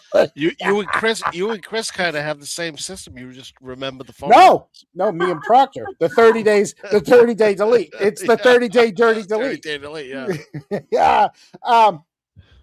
So, like James, I would type in I would start typing James to see any text with James. Right. The whole thread would come up. Or Eric, I'd start typing Eric. Or if you kind of know, you kind of can scroll through. Oh shit, I got to delete that. Timu's sending me texts. Let me get rid of Timu. Hold on. I got my brother. I got I'm going through different Kronk, Lucky, different Kronk, my sister, my Mullins, my brother-in-law, right? Because I don't have an iPhone. But I know next to everybody's name is like a big capital letter under a different color. Because it's a contact. Yep. Well, he doesn't have a contact number, so it's just the number. So did he go through his phone and click on every text number that he had to say, oh, what was this conversation? What was this conversation? Oh, here's a number I don't recognize. 617 blah blah blah. Mind you, but he found one. He found one. Well, let's be honest too. With him, with his position where he worked as he wasn't working there yet. You said, but he knows how to use a phone. Is what I'm saying. He probably had a work phone that he had for them, and another phone that he used. He knows his way around the phone. It's not like he found Proctor's number at a truck stop on the wall. I just don't know how he found that night. But like someone just said, they gave him the answers to the test, so he knows what some of the questions are going to be coming in, and so he knows that that's the only text. But here's where mind you, here's where it starts to get really good, and this is the fun part. Here we go. All right, we asked your wife, and part of this inquiry is obviously to flush out the true nature of the relationship. Would you consent to allowing us to punch in numbers that we know are Michael Proctor's into your phone and see if there's any text messages between your phone and those numbers? And then if there are, to photograph such communications? Yeah. I would think I'd be okay with that. Okay. Yeah. You mean you want to do it now? Yes. Yeah, yes, I do. Yeah, that makes sense, right? No. How about next week? We'll set up a time coming next week. Actually, you know what, Chris? We're done. Just come back and. We take your word for it. If I was that guy interviewing, I would have got up and said, "You know what? Give me your fucking phone." Right now? You mean right now? Right now? Yeah. No. yeah. He's laughing it off like it's a joke. It gets better. But before we do that, I had one last question. We'll just deal with any follow-up stuff. Has anyone ever asked you any of these questions before? Has anybody ever come to you looking to investigate or inquire about your relationship with Michael Proctor? Never. This is the first time anyone's ever asked me. So there'd be no reason to. So no law enforcement, no state or federal law enforcement, state, federal, local law enforcement, no private investigators. No one has ever come to you or called you or attempted to interview you in regard to your relationship or your family's relationship with Michael Proctor? No, this is the first time anyone's ever asked. Okay. You find that to be, out of curiosity, you find that to be odd, considering the fact that the nature of your relationship is being spoken about in open court and in the media? So in retrospect, I would say I wish that somebody had asked me, but we're only here because of some defense attorneys trying to drum up some relationships that don't exist. For me, that's my belief, is that it has nothing to do that someone shouldn't have asked. It was, why would they ask? You know? Right. And are you aware, and we'll ask your wife again this question, because I don't think we asked her yesterday. Are you aware if anyone has ever attempted to ask her any of these questions? Yeah, no, I don't think so. I don't think anyone has. I mean, you have to look at it this way. My role and my wife's role in this was very minimal. We were out together that night with John O'Keefe, but she went home early with a migraine, and I walked home, and so that was the end of the night. You know what I mean? And as far as like why it would be asked, I don't know why necessarily it would be asked. I mean, small town. I don't know. I don't even know why. I wish it did. I mean, in retrospect, it seems to me that, and admittedly, I don't know. I probably should have been following this case a little bit closer than I was, but I don't know a lot about the facts of this case. But it seems to me if his relationships, this state trooper didn't follow the case at all. Okay. Yeah, nah. He's the that one. guy Hey, interviewing knows everything about this case. listen, they just told me to come here and ask you a bunch of questions. I know nothing about the case. They handed me these questions. I'm going to ask you these I'm questions. just reading the list. I wish I knew more. And then meanwhile, Chris is like, I just walked home. And that was the end of it. Eric, remind me, who got home first? It depends on who you ask. Okay. All right. Yeah. Oh, because the Cronkbusters have a whole different timeline. We think we know. We think we know who got home first. Okay, if it happened the way Chris says it happens, well, we'll leave it at that. Mister, I walked home. Being spoken about, in open court, or that, the easiest way to figure out, the true nature of these relationships is to at least ask. Well, yeah, absolutely. So yeah, it just absolutely. strikes me as just both as a police officer and just as a human being, kind of odd. Yeah. I mean, that's not that would be the responsibility of No, I'm not blaming you. It sounds like I'm blaming you. No, I get it. But in retrospect, absolutely, it should have been asked. But I think the relationships were so loose from the beginning, and I'm sure Trooper Proctor talked to his supervisors during it and gave a synopsis of what his relationship was. I mean, he never met my brother Brian in his entire life, so why would he? I don't know. Okay. If you're asking me if I think it, I mean, looking back on it, absolutely. Like, I feel like looking back on it, probably should have asked a few more questions. I got a real question, not a goofball question. I don't know if Eric or James know the answer to this. He just said that John had never met his brother before. Wasn't there a picture from the hillside of them together? Or no? We talking about Which Brian? brother now? Kevin or John or Brian? Well, wait. Was Chris saying Proctor didn't know his brother, or John O'Keefe didn't know his brother? He said Proctor didn't know his brother. I got that wrong. My bad question by me. Bad question. I got my police officers wrong. Moving along. Moving along. Yeah. That was. I got mixed up there. But I mean, I have no relationship with Michael, so and Julie's is only through his sister Courtney. Okay. So, seeing as though, and I explained what we're going to do, and you can watch us do this. Yeah. And it's a consensual examination, so Here we go. You're free to terminate your consent at any time. Yeah. But we do have a form, as Yeah. we have with everything else. So I'll just excuse me.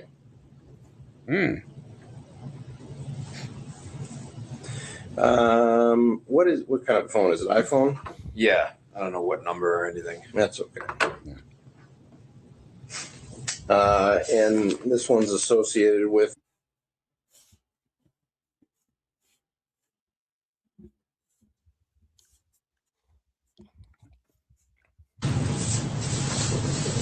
There's also someone down there taking notes. So just for curiosity, what are you just talking about? Michael Proctor? Yes. Phone number? Okay. The yes.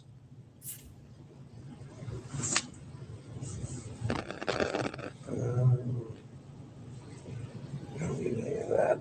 So you can feel free to read this I wanna over. read it. A lot of this stuff doesn't necessarily apply. Like I said, you're going to be here the whole time, so you can withdraw your consent at any time. But if you agree to it, just write your name here and then sign down there where I put the X. Can I ask you a question before I do this? You can ask any questions you like. How many phone numbers does Michael Proctor have? We were given a list of. Did you see that? Did you see what he just did? What do you do? Watch. Watch this again. There where I put the X. Can I ask you a question before I do this? You can ask any questions you like. How many phone numbers does Michael Proctor have? We were given. Ooh, who are you looking at, Chris? Hey, buddy, Right, watching right. you. Right down at the camera. Hey, Chris. A list. This is okay. All right. So let's preface this, and then we're gonna let this play, and then we'll talk afterwards. This is when the wheels are turning. The wheels are already turning in his head. Now this is where you're gonna start to see the hands up. That you like Eric said, the glasses are on the head. The necktie is gonna get a little tight, and he's gonna start asking questions. He's going to ask questions that all of a sudden you're like, why would you ask that question in the middle of an interview? Witness. Oh, what, he starts volunteering more information and asking questions. Wow. Yeah. Here we go. Of a few, obviously work phones, personal phones, stuff like that. Yeah. All right. Because the only phone number that I know that I've ever seen, I looked at my phone is just one number. So. Okay. But. And that's one of the reasons why we want to plug these things in to see what we got.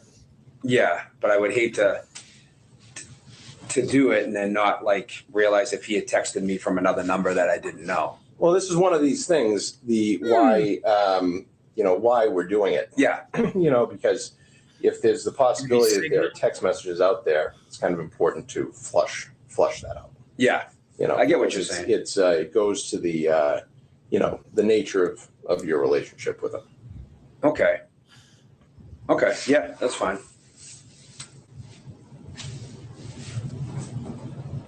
Okay, I've been to jail before. I can go back. That's what that. You know what though? Now I'm just thinking like, what happens if I have a text message in here that I didn't know about? Do I have any like liability? No, you're saying that you don't know anything about it. Yeah. So if you're if you're setting up a murder or something, or if you're talking about illegal things, and we see it, then cat is out of the bag. That we saw it, we can't unsee it.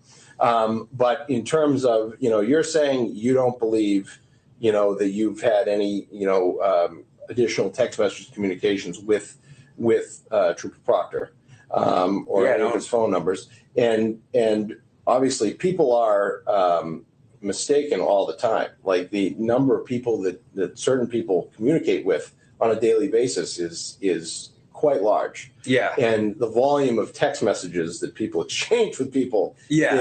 is enormous in some cases. So, and when you multiply that over the course of time and years, it becomes impossible for the human mind to keep track of all of the, various text messages that you've sent, over the course of time. So sure, that's why, your memory, even people who are attempting to do their absolute best at recalling, events and recalling communications, your memory can only, get you so far. Particularly when we're talking about, things that happened some time ago. Yeah. So, No, I know what that's you mean. why, the records, either phone records, stuff like that, are helpful. So you said that you kind of avoided them, right, during this whole ordeal. Yeah. So even if he had sent you a text from a different number, most likely it was from many months or years ago. Yeah. No, I know what you're saying. I wouldn't want to get anybody in any, like. Anybody? So this is my consenting? That's your consent. All right.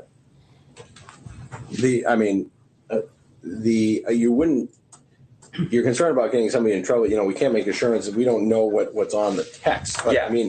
Assuming that they're non-criminal texts. Yeah. Obviously, I don't even remember, like, the only text message that I ever had from Michael was the one that, to my knowledge, is the one that he said, all set, and I wrote okay.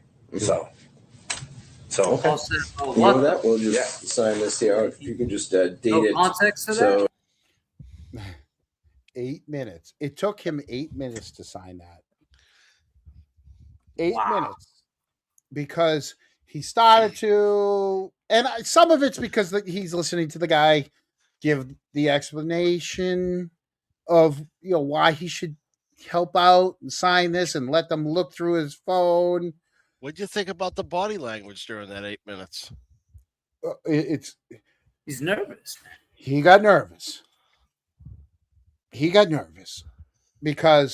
it's going to get even more nervous. Okay, he got nervous because he's like, wait a minute, he's got four phones. You're going to look through 4 phones, not just the one that I texted him. You know what I mean? Now, spoiler alert, the guy's going to go through the phones and say he's going to plug in the numbers. There's not going to be anything. But the fact that he's nervous, again, there's not going to be anything in his phone. That's not saying it wasn't deleted. Right. That's not. Again, they're just looking through his phone. They're not doing a forensic complete dump.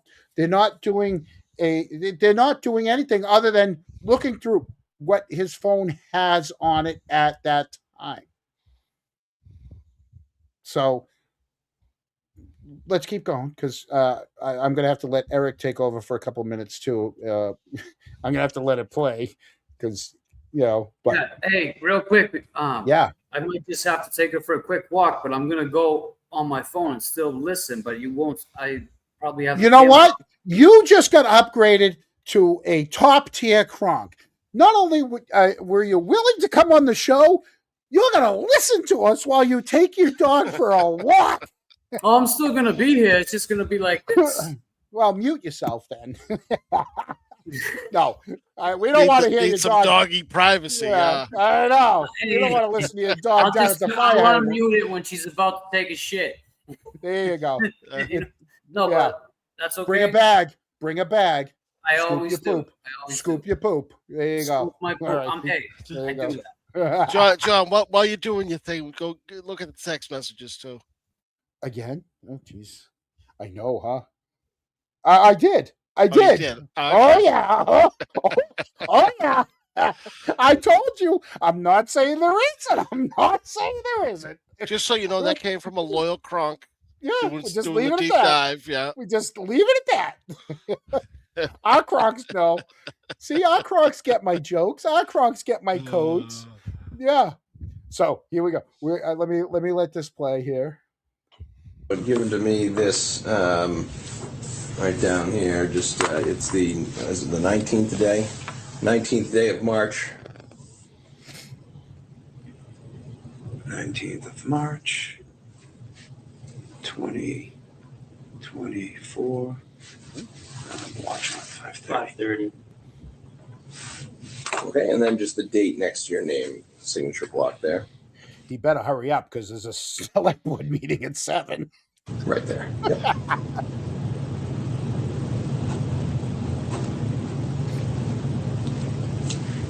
All right. Okay, perfect.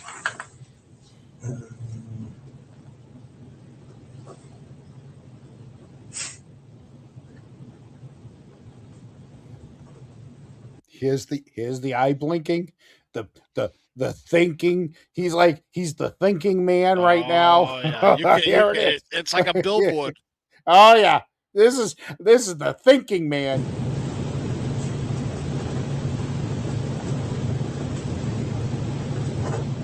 And again, this is at regular speed.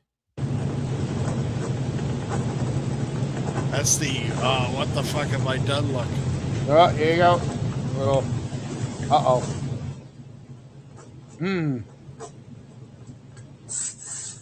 Okay. All right. So again, you can withdraw your consent at any time by just saying that you want to withdraw your consent, and you're going to stay right here and watch me do it. So So this is just Michael Proctor's numbers, not Courtney Proctor's numbers, no one else's numbers. no. Now, if Again, right there. Why? Right? Why did he knew what they were Wait a asking second. for? This is getting Yeah. good. Hold on 1 second. Luna, you Oh gotta wait. yeah. Oh yeah. I'll back this one up. 5 seconds. This is I heard it. Yeah. He said, so this is just about Michael Proctor, nothing to do with Courtney Proctor, because he fed Right. all her the information to go through her. Exact. Well, we don't know that, but we assume Disclaimer. Sounded like it. disclaimer. Exactly. Dude, keep your mouth shut. You know they're asking for Michael Proctor stuff. He had you sign something saying, we want to look at your phone. We're not extracting it. We're not downloading it. We're not doing any kind of forensic. We just want to look at your phone to see if there's anything between you and Michael Proctor. Right? He's thinking out loud. He's thinking so hard it's out loud. Nothing between me and me and Courtney, right? Sorry, I leaned forward into the mic. I was scratching my ankle. Hold on, here we go. consent, and you're going to stay right here and watch me do it. So So this is just Michael Proctor's numbers, not Courtney Proctor's numbers, no one else's numbers. no. Now, if there's a group text if there's a group text exchange that includes Michael Proctor on it, then we'd be interested in that. Okay. Because that would include Michael Proctor, but we are not interested in Courtney or Elizabeth or anything else. But if in the instance where we find a group text message that includes him, then that obviously would be relevant. But in the absence of that, it would just be between you and Proctor. But if for some reason there's a group text that's in here with other people and he's in there, then there would. We would be interested in that because we would view that as being relevant to establishing the nature of your relationship with Trooper Proctor. Okay. I'm starting to just be a little bit uneasy about it, only because I don't want to get anyone in trouble or anything. If there was something. I agree. There's something in there. But I don't necessarily agree. I understand your position, but I'm finding it hard to, unless there are criminal things, I don't think that anybody could get in trouble. Yeah. For it. No, I know. I know. He's worried about those criminal things, maybe? I don't know. I know I just signed that thing a minute ago, but I didn't think about a group text. Can I rescind that now? I can pull that back at any time, right? Yeah, fine. Okay. So all I'm going to do is again put his numbers. Can I watch you? You can come. No, you can't. You're in the same room. And then I could say trust but verify. Right. Can I look over your shoulder? Okay. Well, here we go. I just want to make sure you're typing in only his numbers and you're not looking at any of our other shit. I can't. Yeah, no nudes yet. That, and then I'm just going to search here just to see if there's anything that comes up here. So I have a few numbers here. Yes, you do. Nothing comes up. Okay. I don't even know that it would necessarily come up like this, but I'll just start doing it there. When did they get John Lithgow to friggin' interview him? That's what I want to know. When did they get the father from Beethoven to interrogate Chris? Sorry.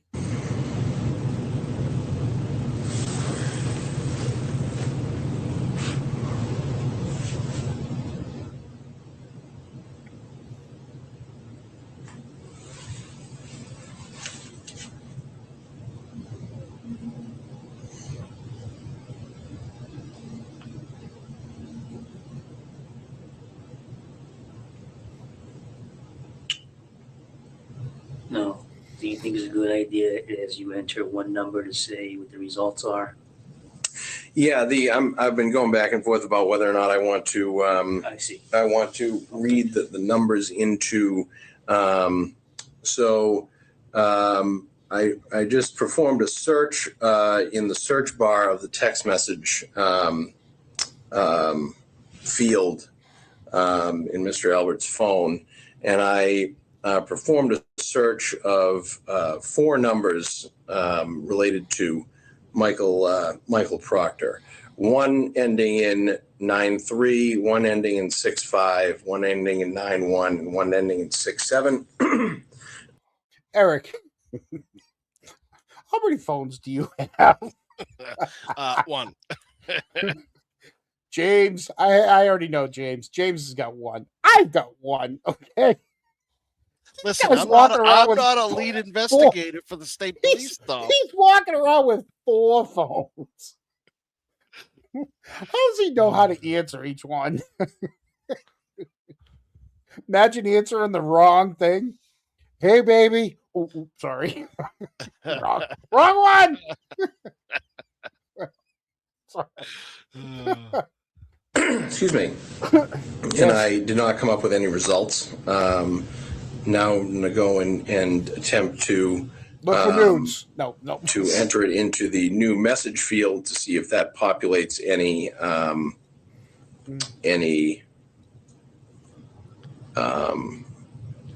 content.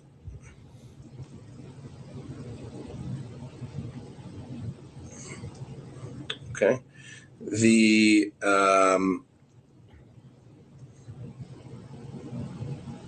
number ending in 93 does not.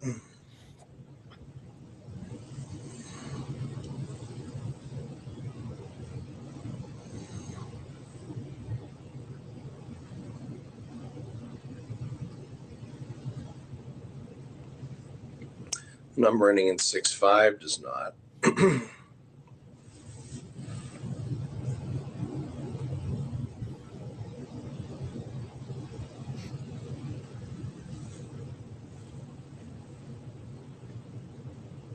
And number ending in 91 does not. Makes me wonder if we are missing a number or something.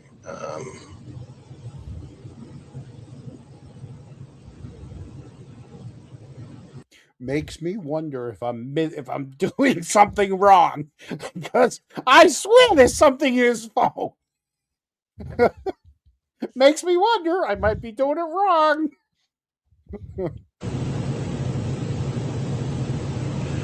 And number ending in 67 does not either. Not to tell you, don't you have to click on the... Maybe I do. Thanks, Chris. Let's try this again. I know one phone number, I have one text message, but I don't know which one you have, so. Click on that. Oh, wait a second. Is this... Cancel. Maybe Proctor has a 5th phone. All of a sudden, he deletes all of Chris's stuff. Oh, factory reset. Sorry, guy. It should populate. Yeah, so I guess it does. I don't know. Then maybe because it populates. All of a sudden, he gets Rick rolled. Never gonna give you up. Never let you go. Imagine he clicks on it and it Rick rolls him right now. Oops, sorry. I'm a little goofy tonight. It's here, so it should populate down there. So Okay. it should populate All right. down there. I don't know. I've never. But I thought I had one text message that said, "Okay, all set." Because you thought you did. You said you found it last night after your wife came home. You didn't think. You know. You had one. new messages. If I go this, then it just sends me your contacts. I meant down there. Down here. If you click on no. If you click on you want to talk, no. I guess. Can't they find a 20-something-year-old state trooper that knows how to use a phone? No? Where's all the guys that work for Trump in Doge? Couldn't they get some kid from Doge to go through his phone? Some genius 20-something-year-old who knows how to work an iPhone? John, this is Massachusetts, buddy. You got John Lithgow going, I don't know if I fucking go. Maybe if I hit this button, what does this button do? What if I hit 8008 and turn your phone upside down? What's that spell? Come on. This is what it's like. No, I don't know. No, well, no. I appreciate your help. We'll try that. We'll and then we'll just see if you can find it, because I'm not coming up with anything. This is usually when I give it to someone younger than me. Yeah, usually it would populate other messages you have in your phone.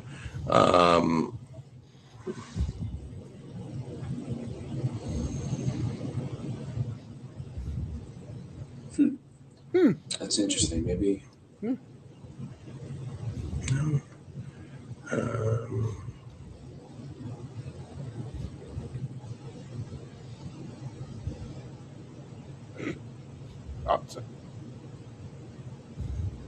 No.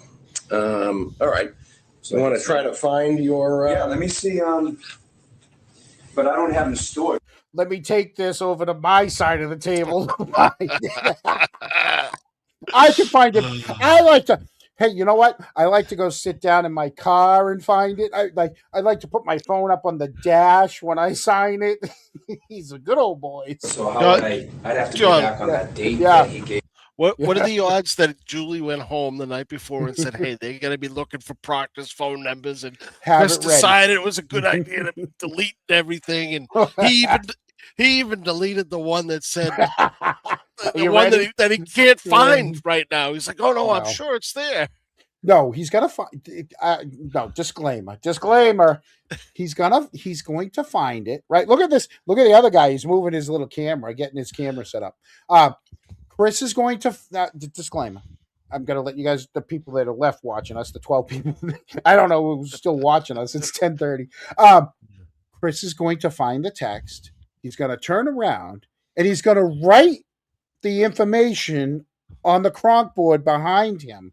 And they're going to take a picture of that and trust what he writes on the board is what's in his phone. I'm just giving you guys a heads up what's going to happen. That interview. That's interesting. So again, the examination of the phone for text messages with numbers ending in 9365, 91, and 67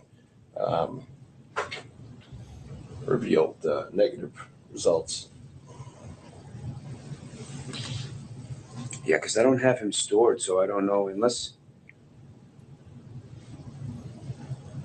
Here it is. Can you read me those numbers? What do you think? Well, I don't want to really read, but I really don't want to give you his full phone numbers. I mean, you should already have them, but I mean, I don't want to give you them while we're recording this. Maybe if we can search your text messages. What do you remember? What the text message said? Yeah, I'll search. Hold on. If you search your text messages for like the verbiage of what you.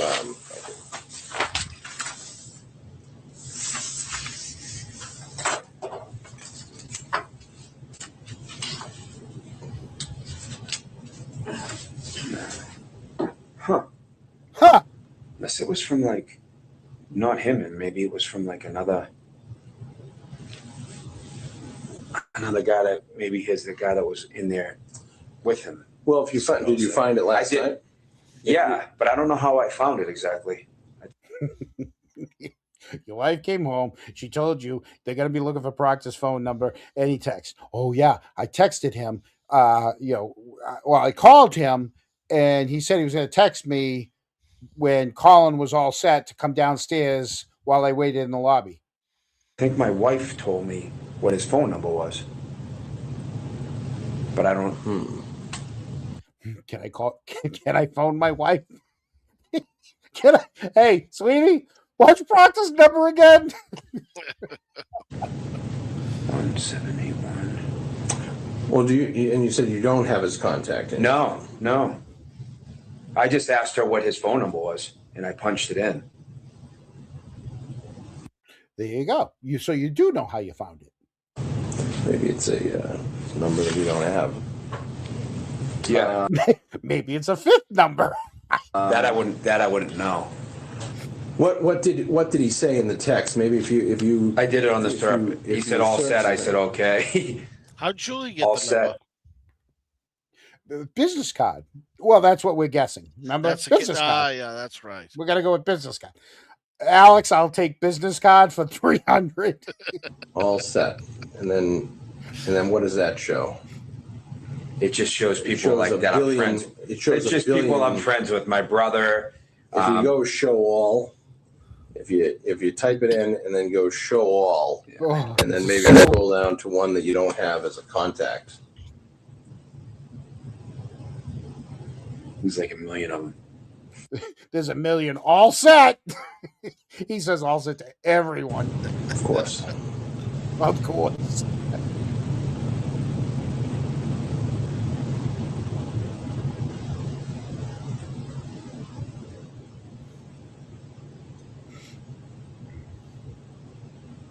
Like, can we speed this up? I have a select board meeting to get to at 7 p.m.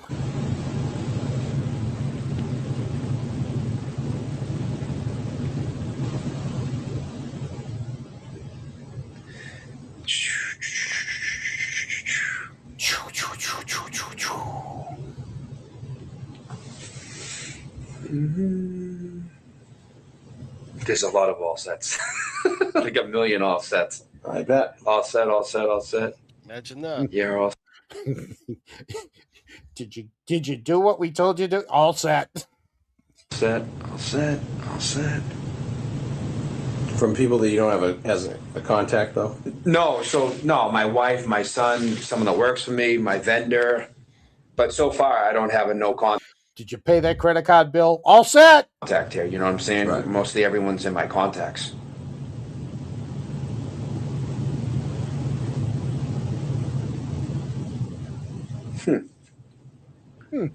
No, so that would have already been, because I'm trying to think when my son gave an interview. How did you do the search? All set in messages. Okay. And then I wrote all, and I wrote see all. Okay. I mean, I can ask my wife what number she gave me.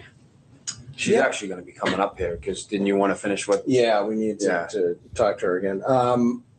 Yeah, I mean, I guess we'll. I guess we can do that and just see. Obviously, it's important just to see what you have. Yeah, no, I get it. Oh no, that's why I let you do it. But yeah, but I don't have any of those numbers. Do you mind if I search your contact list for Michael Proctor's name? Yeah, you can. And you can come over and see me do it. Yeah. No,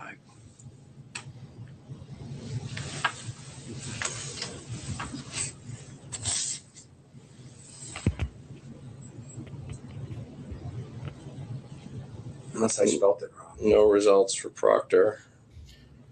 I tried it too to see. I did Michael and then I did Mike. But I'd have. Did you try Proctor?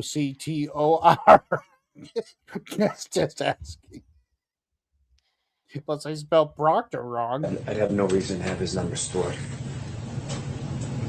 No.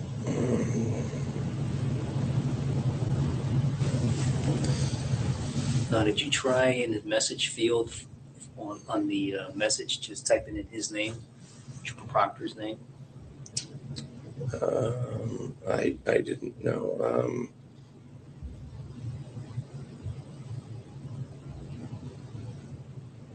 Oh, Michael. I have a lot of Michaels in there.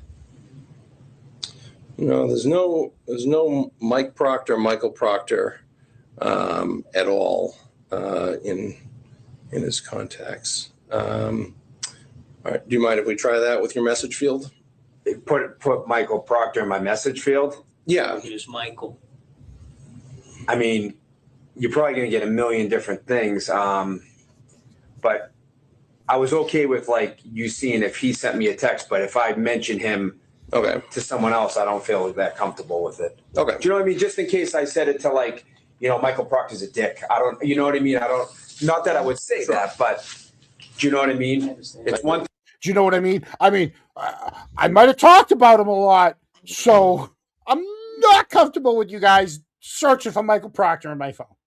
I'm okay with you looking at his phone number, but all the stuff we talked about him, yeah, not so good.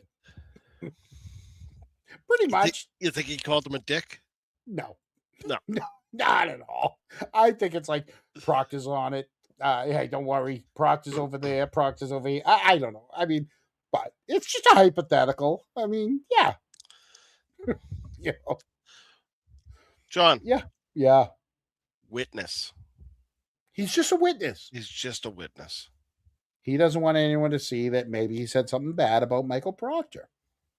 Listen, I know you guys are trying to do your best. I know you guys, it's a terrible thing that happened. I just really would not want you guys to see that I said he was a dick. Eric, would you be upset? If he called me a dick, I think he is. No. Like, so put yourself in Chris's seat, right? Yes, go ahead. Okay.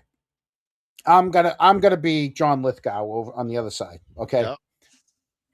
Eric, would you mind if we just typed Michael Proctor into your phone? That's concerning, John. We're just trying to get to. We just want to get to the bottom of this because we need something, Eric. We really the reason behind it, Eric, is we want to have an answer to the defense. The defense is claiming this, and so we're really just trying to combat that. So, would you be opposed if we just type Michael Proctor into your phone? Oh, just trust me, bro. I know, but they're gonna say other things. Eric, and it would probably make us feel better if we could just put Michael Proctor in your phone. It would put it to bed. I mean, it would really put it to rest and put it to bed if we typed Michael Proctor into your phone, and then if nothing comes up, and then we're all good. I think I need to go home and talk to my wife about that, John. Okay. We'll keep going. We only got 3 minutes left of his interview. If I let you see if he sent me a message, which I have no problem with, but I wouldn't want. If I let, I don't. Not that I would say that, but do you know what I mean? It's one thing if I let you see if he sent me a message, which I have no problem with, but I wouldn't want if I had a secondary discussion with somebody else and I mentioned his name, I wouldn't feel comfortable with that. Okay. So I wouldn't know what it was. It could be, I could be making fun of the guy. I could have, Okay. Wouldn't know what it was. And I mentioned his. Wait a minute. I got another one. Here we go. His name. Okay. I wouldn't feel comfortable with that. There's no one over there but the camera. There's only the two other guys at the table. There's no reason for him to be looking over here other than that's where the camera is. So I wouldn't know what it was. It could be, I could be making fun of the guy. I could have, Okay. All right. We're trying to solve a case here. We really don't really care if you made fun of someone. We really want to get to the bottom of the truth. No? I mean, if that makes sense to you, I just, it's like I said, we. I mean, most lawyers probably wouldn't even, not that I need, like, they probably wouldn't even, I just let you look through my phone, so, What was that? What was that mumbo jumbo? What was that mumbo jumbo? I missed that. Hey, Hold on. Can we try that at 1 1/4? No. Again, let's hear this explanation again. It's like I said, we. I mean, most lawyers probably wouldn't even, not that I need, like, they probably wouldn't even, I just let you look through my He did not. What sentence is that? What? One more time. I just want to understand what he's saying. Here we go. That makes sense to you. I just, it's like I said, we. I mean, most lawyers probably wouldn't even, not that I need, like, they probably wouldn't even, I just let you look through my phone, so, Do you understand? He had 3 thoughts, didn't finish any of them. Most lawyers, not that I need one. I mean, what? I just let you go through my phone. I mean, I let you look at my phone. I don't need a lawyer. I'm a witness. I came up here without a lawyer. It's good faith. I'm here to help. Yeah. And the best part is, finally, James Jackson's dog finally took a dump, and we're going to finish this so that you and James can talk while I have to run to check on my dog, if you know what I mean, because I've had 1, 2, 3, 4, 5, 6, Because you 9, did another 4-hour show. nine pricks and ciders, and I haven't moved. I'm like that guy in the lazy river that hasn't gotten out of the lazy. So you're gonna go change your diaper? Oh shit! So it's gonna be you.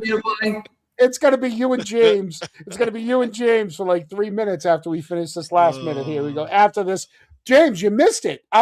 You know what? I could hear what was going on. Did you hear that? The 3. Yeah. Well, we appreciate it. We think that it goes a long way to answering the questions that we're here to answer. Yeah, no, I totally get it. I mean, so let me ask you a question in retrospect. Like, should should people have asked more about relationships? Now, you said that, and, yeah. Well, I don't know. I was just, to me, if relationships are in question, somebody should ask about it. No, that's fair. That's absolutely fair. That's what I said earlier. Like, in retrospect, I wish they grind down every single thing, and they see that I have no relationship with Michael Proctor. Never. Speaking of grinders, if you come down to D&E, I make a great grinder. I mean, it's grind down. I wish they grind down this. Right, and never had a beer with them outside of anywhere. Never been to a sporting event with them. Never been to a bar with them. Never been anywhere with them. Right. And just dinner with them. Opinion, if you're going to be exactly using someone's relationship, and talking about it, should be able to prove it. Before I was, would go about talking about that, I would probably at least attempt to talk to the person and find out what the nature of it was. Yeah, no, that makes total sense. And to ask the hard questions, like, can we look through your phone? Yeah. And can we figure, yeah, absolutely. try to, really bear down on the nature of things. Yeah. So that was all that I was asking, just to see if anyone has come to you to, because also that would be another statement that you made in regard to this inquiry. Sure. That could be valuable, because obviously any of your past statements regarding your relationship with Michael Proctor. No, I understand. I mean, relevant to this, inquiry. Yeah. No, I totally understand. Ken Barrios, do you have anything for me? No, I do not. No, Yeah. Thank you. Yeah, no problem. I hope I helped a little bit. I don't know. I mean, okay. Yeah, if you can look for. Yeah, I'll ask my wife when messages and like I said, the only one that I thought there was one that said all set, and I wrote okay. Okay. Because I was downstairs at the DA's office. It was like 7:00 at night. I remember it. And he said, all set. And I said, okay. And I went upstairs and met them, took my son, left. Okay. All right. Yeah. Very good. If there's Good nothing enough? further, Yeah. we'll No, I don't conclude the think so. interview and shut off the body cameras. The time now is 5:47 p.m. Tuesday, March 19th, 2024. John, you know what I was going to show James while you were gone? Oh, I haven't. It's going to take me a minute because I'm all wired up everywhere, and I don't want to knock over my screen. Where is the? Oh, I'll get it. I'll put it into the. You want to show James this, and then you guys. That's about as much time as I need. Yeah, Hold well, on. he hasn't seen it yet. Okay, go ahead. You play that for James. And James, don't forget there's some you're more. Enjoy this. And there's some more super chats. Nice. We'll see you in a few. I'll be right back. Take your time, buddy. We got this.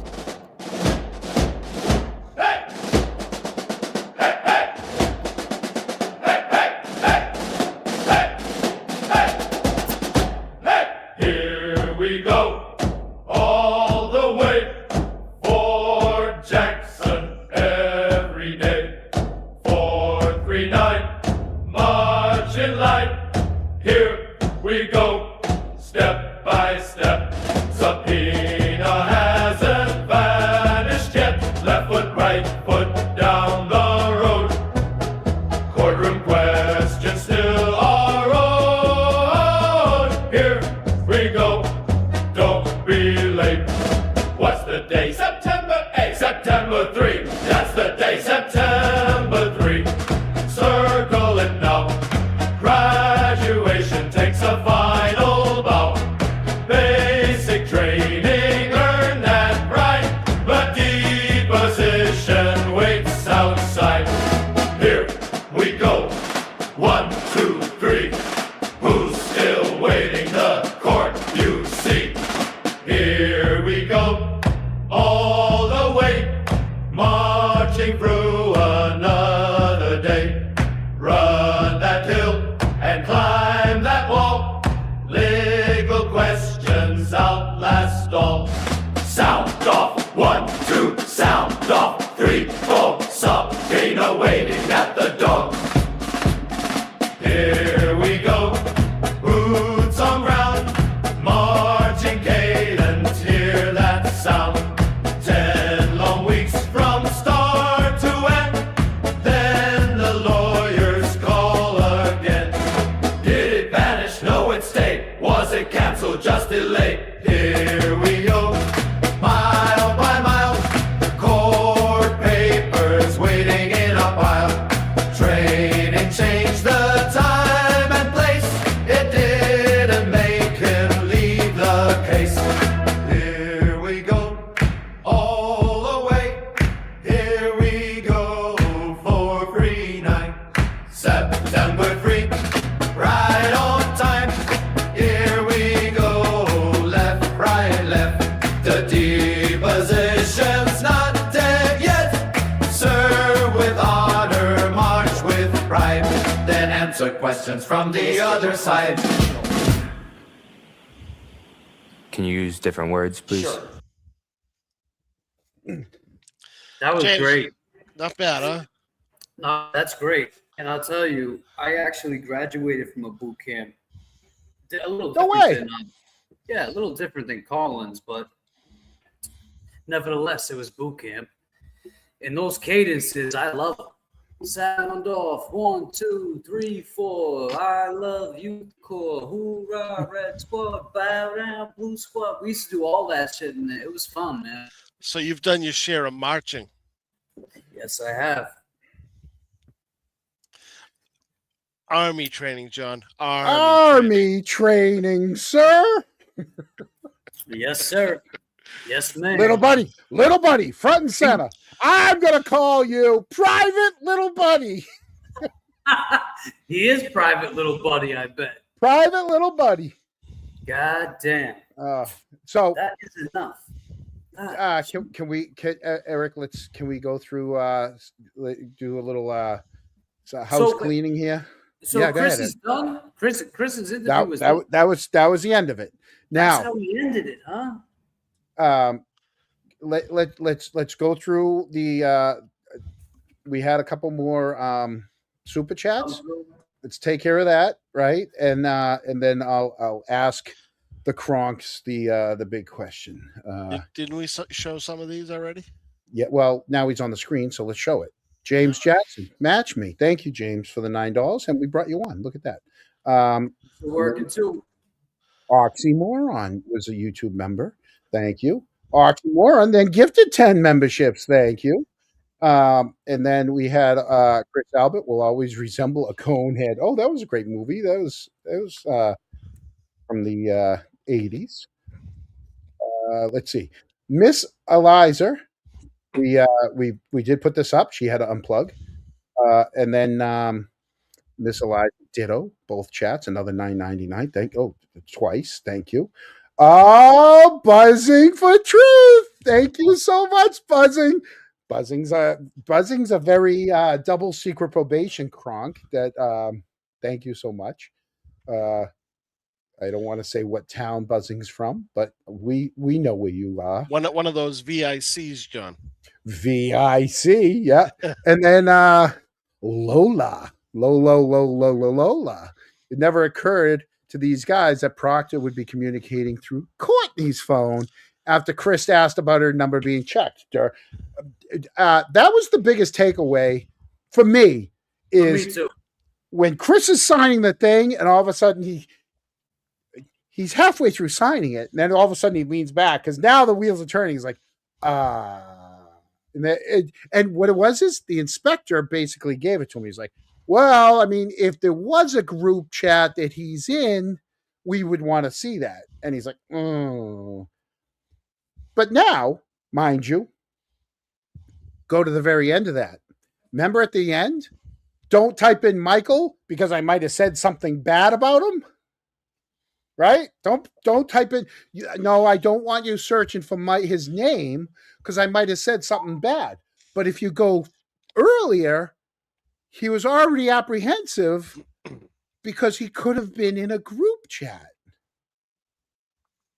At that point, I'd be like, here's my phone. Do what you got to do. Do what you got to do. Let the chips fall where they fall, John. Right. Well, yeah. I mean, at that point, you're like, hey, that's my phone. But I got two things out of that, John. He didn't want. Right. I said with the Courtney, he could have been using Courtney to talk to Michael Proctor through Courtney. But he was very close with Courtney. There also could have been, and this is a big disclaimer, there also could have been a little fuckery going on behind closed doors between Chris Albert and, like I said, big disclaimer, and Courtney. That he don't want his wife or that's why the wheels were turning. That's how I took it. How did the Kronks feel about this? So I'm going to throw this out there. It's 11:03. We can end it now and try to do another show this week to do the Julie, Courtney Julie, or we could go through at least Julie's second meeting isn't that long. She showed up right after Chris. I don't know. I'll throw it out there. Eric, what do you want first, and then we'll throw it to the Kronks who are actually watching. John, I'm gonna give a few super chats out that we owe before I give my answer. So just hang tight a minute. All right, and give us the fucking timeline, and we'll go easy. My son Colin, he joined the military. It's a travesty. It's her friend. All right, back to the regularly scheduled program. So it's 3-1 right now. 3 want to finish it. 1 wants to do a second one. I don't know. So I gotta be up. Second one, John. please. Oh, you know me. I'm up. And I gotta ride to Connecticut first thing in the morning. Oh, yes, you do. Yes, you do. So I gotta bail either way. So all right. Well, let's just do the second one tomorrow. I'm fine with that. I got time. I'm fine with that too. There you go. All right, we'll do this, guys. What time do you start your shows at? Well, we like to do it at 7 because we're old and we want to be done.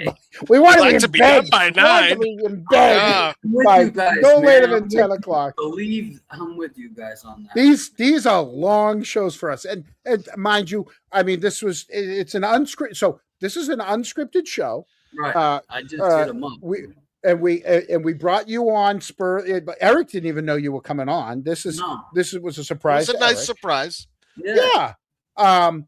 So it's Rach.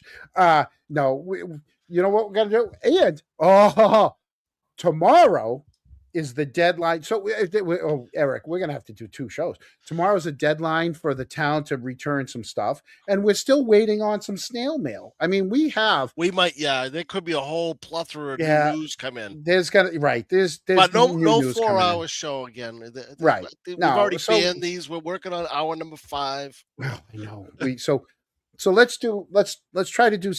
Well, the next one's not going to be long because Julie's next 2 meetings aren't long, unless you get all that information you're just waiting on. And Proctor's is only 7 minutes long, anyways. His interview was 7 minutes long, and he was the only one that brought a lawyer with him. He smartest one of all of them, right? Because how'd that work out for him? Chris was playing lawyer at the very end of his meeting. Lawyer, I let you look at my phone. Mr. Kazoo was up here. Yeah, he had one on either side of him. He didn't know which one to listen to. Yeah. The crazy so why don't thing we? is, too, real quick, John. Chris did time. Like he's done time before.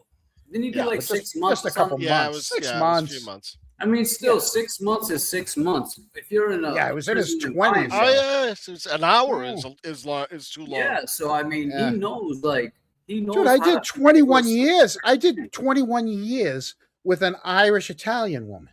Okay. Well, that's a lot longer than 6 months in prison. You're not right, John. They get mad and they get even. I'm just saying. All right, so.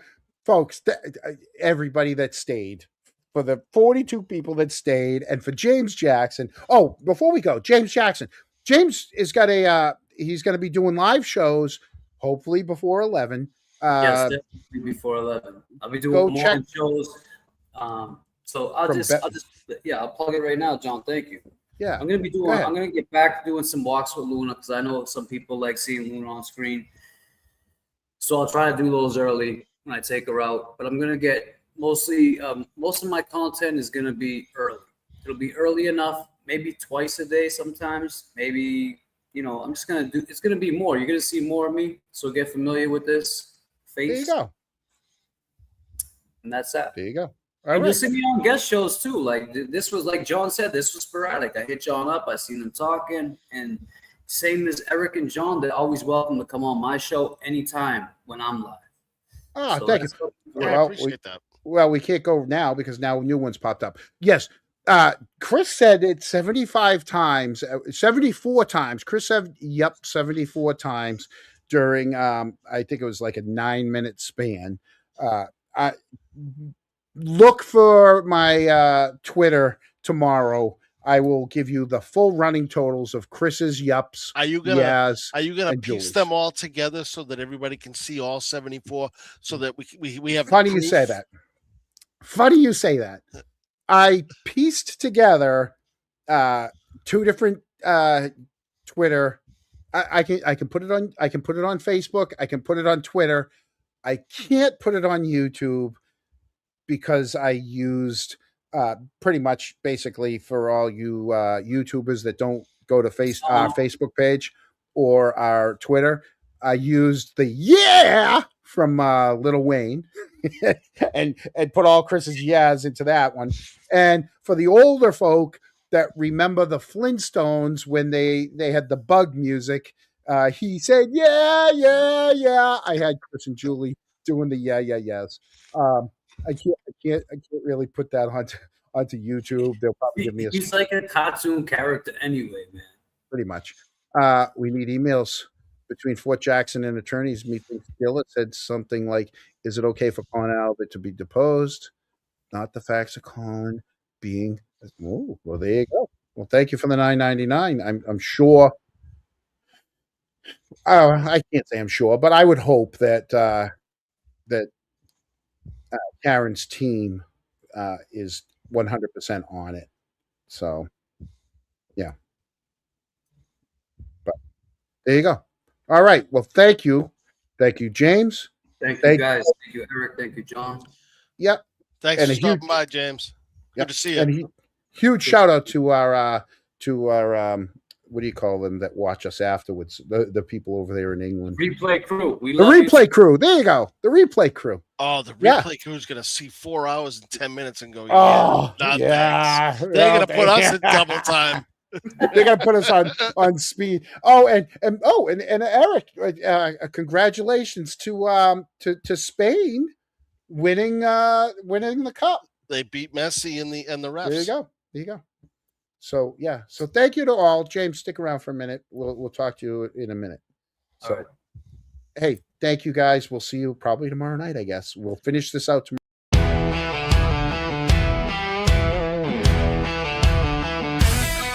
It's the Chronicle signing off with a flame, dropping names, spitting facts, shaking up the game. It's fire, it's grit, it's no holds barred. A mic in one hand, the town on guard. The truth hits harder than a Fairview brawl, and the Chronicle's here to expose it all. From cover-ups to donut runs, we light up the night like Canton Suns. Next episode, yeah, we'll be back